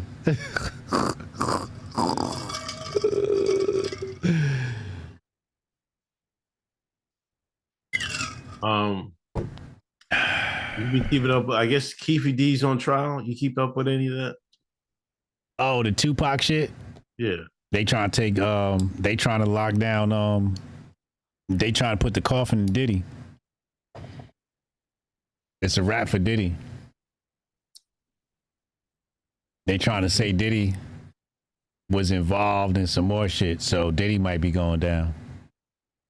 Cop testified Keefe D claimed Diddy was supposed to pay for Tupac's murder. Yep. What kind of rat ass shit is that? But he didn't get paid though. Diddy didn't pay nobody, right? No, I thought Diddy gave somebody the money, but the person that was supposed to give Keefe D the money kept it. Right. That's what the 50 doc said. Yeah. Yeah. That's what they did. That's what the 50 doc said. You think Diddy will get a charge on this? No, I think it's over. Yeah. You think so? Yeah. They're gonna use this to take down Diddy because Chief Keef, what's his name? Chief Lee? Keefe D. Yeah, him. He cooked, yo. But he's got immunity. So it's like, why are you bringing that shit up when this nigga's got immunity on half the charges? The nigga Keefe D ain't finna go to jail. This is to take down Diddy and some more people. This ain't about Keith Lee.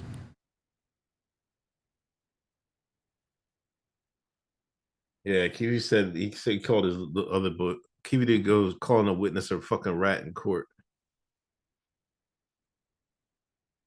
Yeah. He only gave half? Damn. 7K HJ.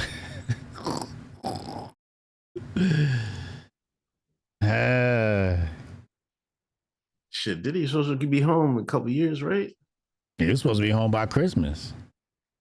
Oh, that's right. He was supposed to be home by Christmas, allegedly. You see, they booted back up the Carmelo Anthony trial. They pulling out all the ops. What they distracting us from, They pulled out the Keefe D trial. They pulled out the Carmelo Anthony trial. What are they distracting us from? Koofy on tight, nigga. There's a lot of ops going. I seen you get a piece of that Carmelo fucking thing. I had to get a little piece of that. Nasty work. But It's they got about that 398 comments right now. It's still going. But the biggest thing, especially on TikTok, is that there's this white lady that killed her 3 kids. Oh yeah, that was nasty. Postpartum depression. Yeah. There's a whole movement to fucking back the woman that fucking killed her kids. Yeah, also true. These motherfuckers have lost their fucking mind. People, this is what I'm talking about. People be online too much and they start to believe anything. And then they go start for the grift, right? And then no matter which way you grift, you could be right or wrong, but there's people going to be, you're going to get followers either way. You could be dead ass wrong on something and somebody online is going to co-sign it. Well, I think it's deeper than that. And I might have to get in my manosphere bag now. Oh, man. I got to get in my manosphere bag. 95.6% of women are selfish. 95.6% of women, if they get in a relationship with a man, are getting a relationship for what they can get from a man, not for what they could give to a man. 95.6% of women don't want to have kids. That's why they run and go get abortions. And when they do have kids, they resent the kids because they have to take care of those kids. 95.6% of women, when they have kids, they think that putting food, clothing, and shelter together for the kids is raising the kids. That's 95.6% of American women believe that putting food, clothes, and shelter on a kid is raising the kid. They actually don't want to raise the kid. And since they don't want to raise the kid and they couldn't kill the kid in the womb, when they see a woman kill her kids after, they like, fuck them kids. So when you see a whole movement, just understand that's a legitimate big movement and it's deeper than social media. Hotep, you're a genius. HotepJesus.com. That's just facts. She was fucking doctor hopping to get all types of medication and shit.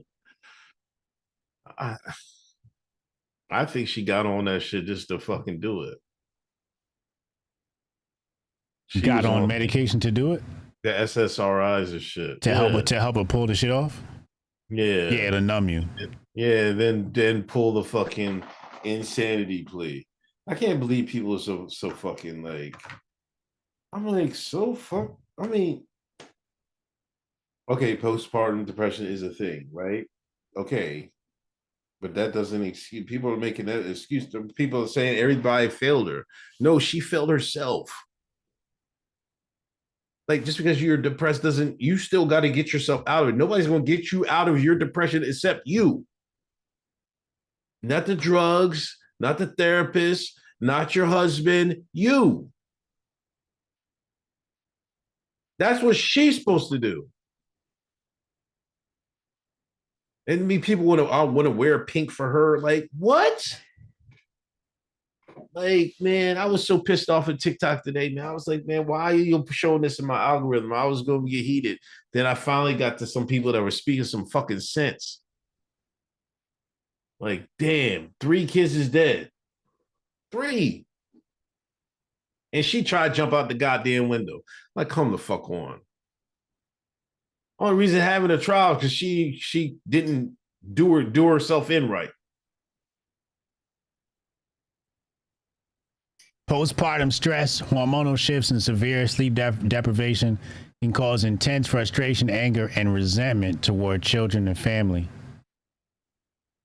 It says here, drowning in round-the-clock childcare demands without adequate support amplifies feelings of being trapped or unseen.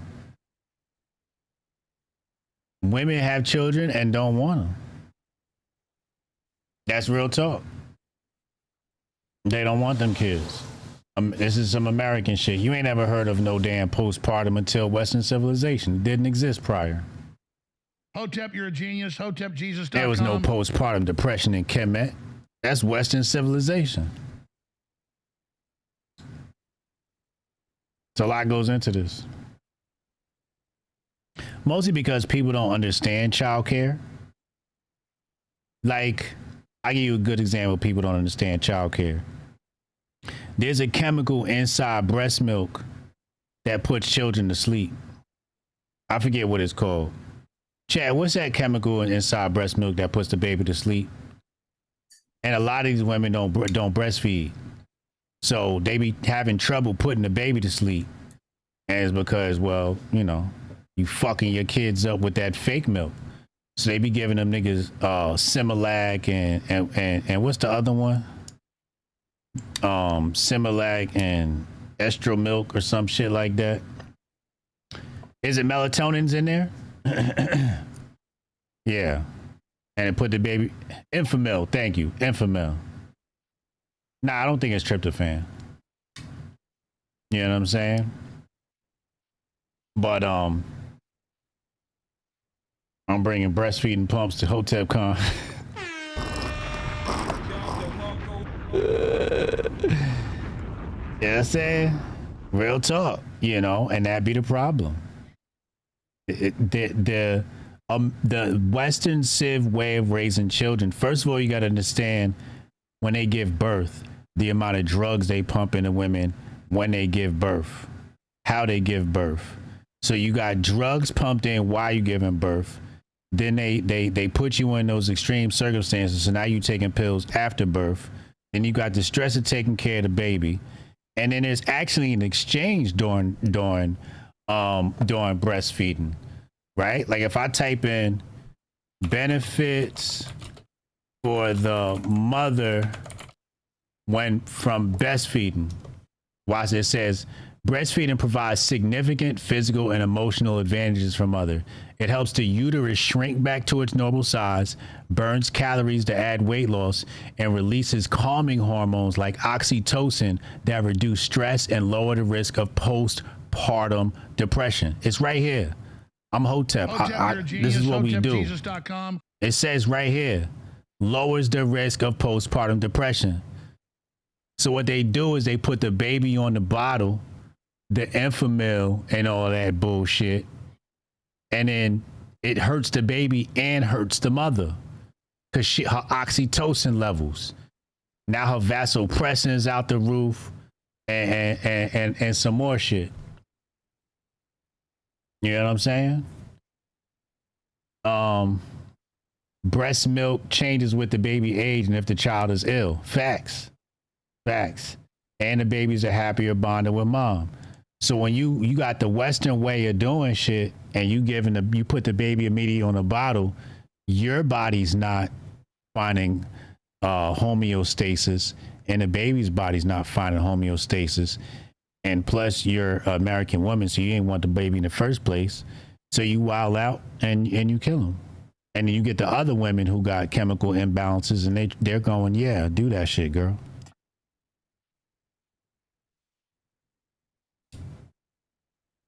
Shut up, Candy, you ready? Fire up the show.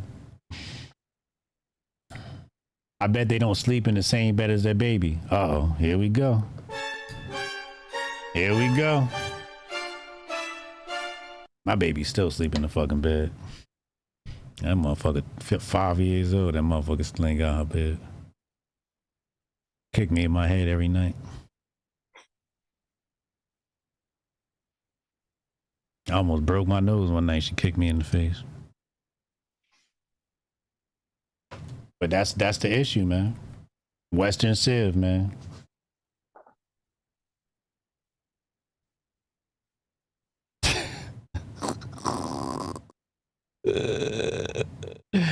Give me the titties that look like a pair of pants. That's a good titty.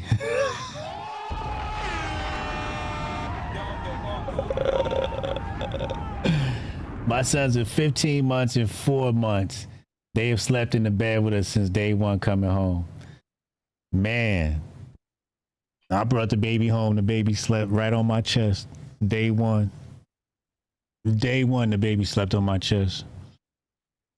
Yeah. Your son slept with y'all till he's 5? Yeah, the baby about to turn 6. I'm about to kick ass out the fucking bed next week. You know?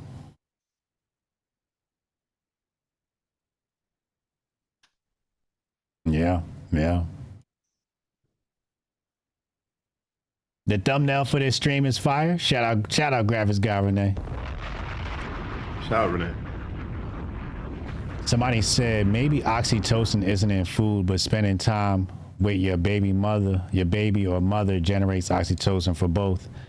Oxytocin is a chemical that actually comes from social bonding. So like if you cuddle with your bitch, you cuddle with your girl and you know what I mean, you rub her forehead and you give her booty rubs, she starts to emit oxytocin.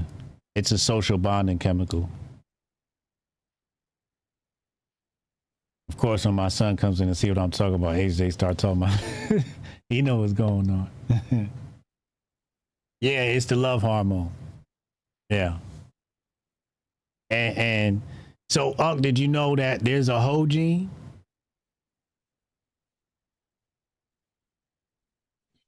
Of course. AVPR1. AVPR1A is the whole gene. And apparently, if you got that gene, you got low activity of vasopressin. So, fellas, it's a new test. When you ask a bitch if she got tested, it's another test you gotta make her get. Okay? I'm gonna show it to you right now.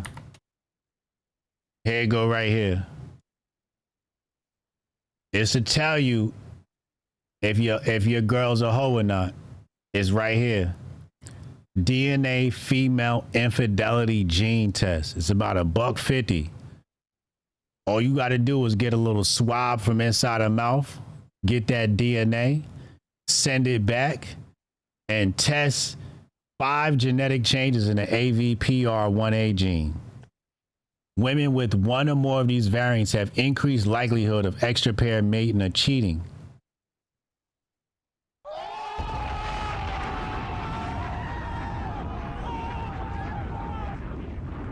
Okay, so if you dating a chick and it's time to, you know, make that decision if you want to be with her or not, you got to make her take the test.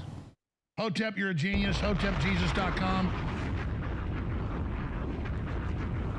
Is it on Amazon? Let me see. I don't know if they have it on Amazon. Let me see.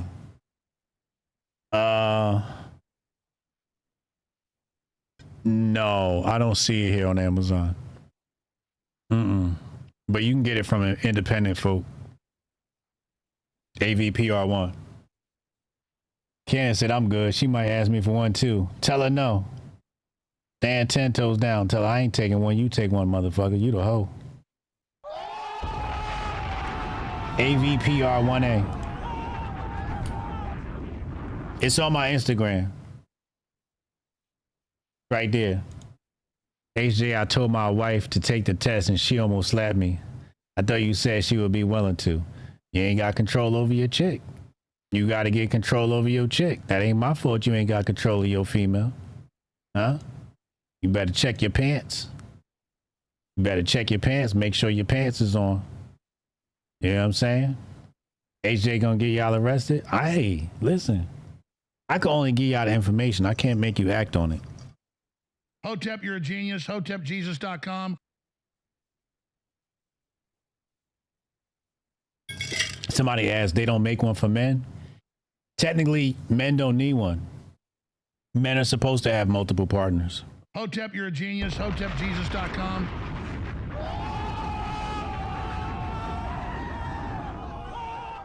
In men, it's called the Pharaoh's gene. Fortune said, HJ, you biased. Nah, I'm truthful. I'm not biased, I'm truthful. I'm truthful. Just look at nature. You can't have two babies at one time. You can't do it. Why you pregnant? I could knock up another chick. Because that's how nature would set this whole thing up. Once you get knocked up, that's it. You can't get knocked up again. You know what I'm saying? Don't be mad, Portia. Don't be mad. Portia, don't listen to this nigga. Here he go. Here he go. Cooning again. Don't listen to this nigga. See, he's betraying. See all that light-skinned love he had for y'all, and he betrayed y'all in the end. That's not betrayal, that's truth. But when you listen, when you follow, I'm just a black man from Exton, Pennsylvania. A real nigga from Exton, Pennsylvania, light skins and dark skins. I will never steal you wrong. I will never betray you as this incel era for Hotep Jesus. I'm the realest nigga on this podcast. Oh my fucking God, man. Is Cannon ready, man? Is he just ready? Cannon, we going over to Cannon. He's over on kick.com/Cannon Hotep. I'm tired. Are you going live Sunday? Yeah, I'll be right. I'll be back Sundays. Uncle Hotep Factor back Sunday. All right, we got the Patreon on Monday. I'll see you then. All right, man. All right, peace. I haven't lost yet. I've always been the weakest, and I've been mocked for it at every turn. But I still try as hard as I can. You see, I've been leveling up this whole time.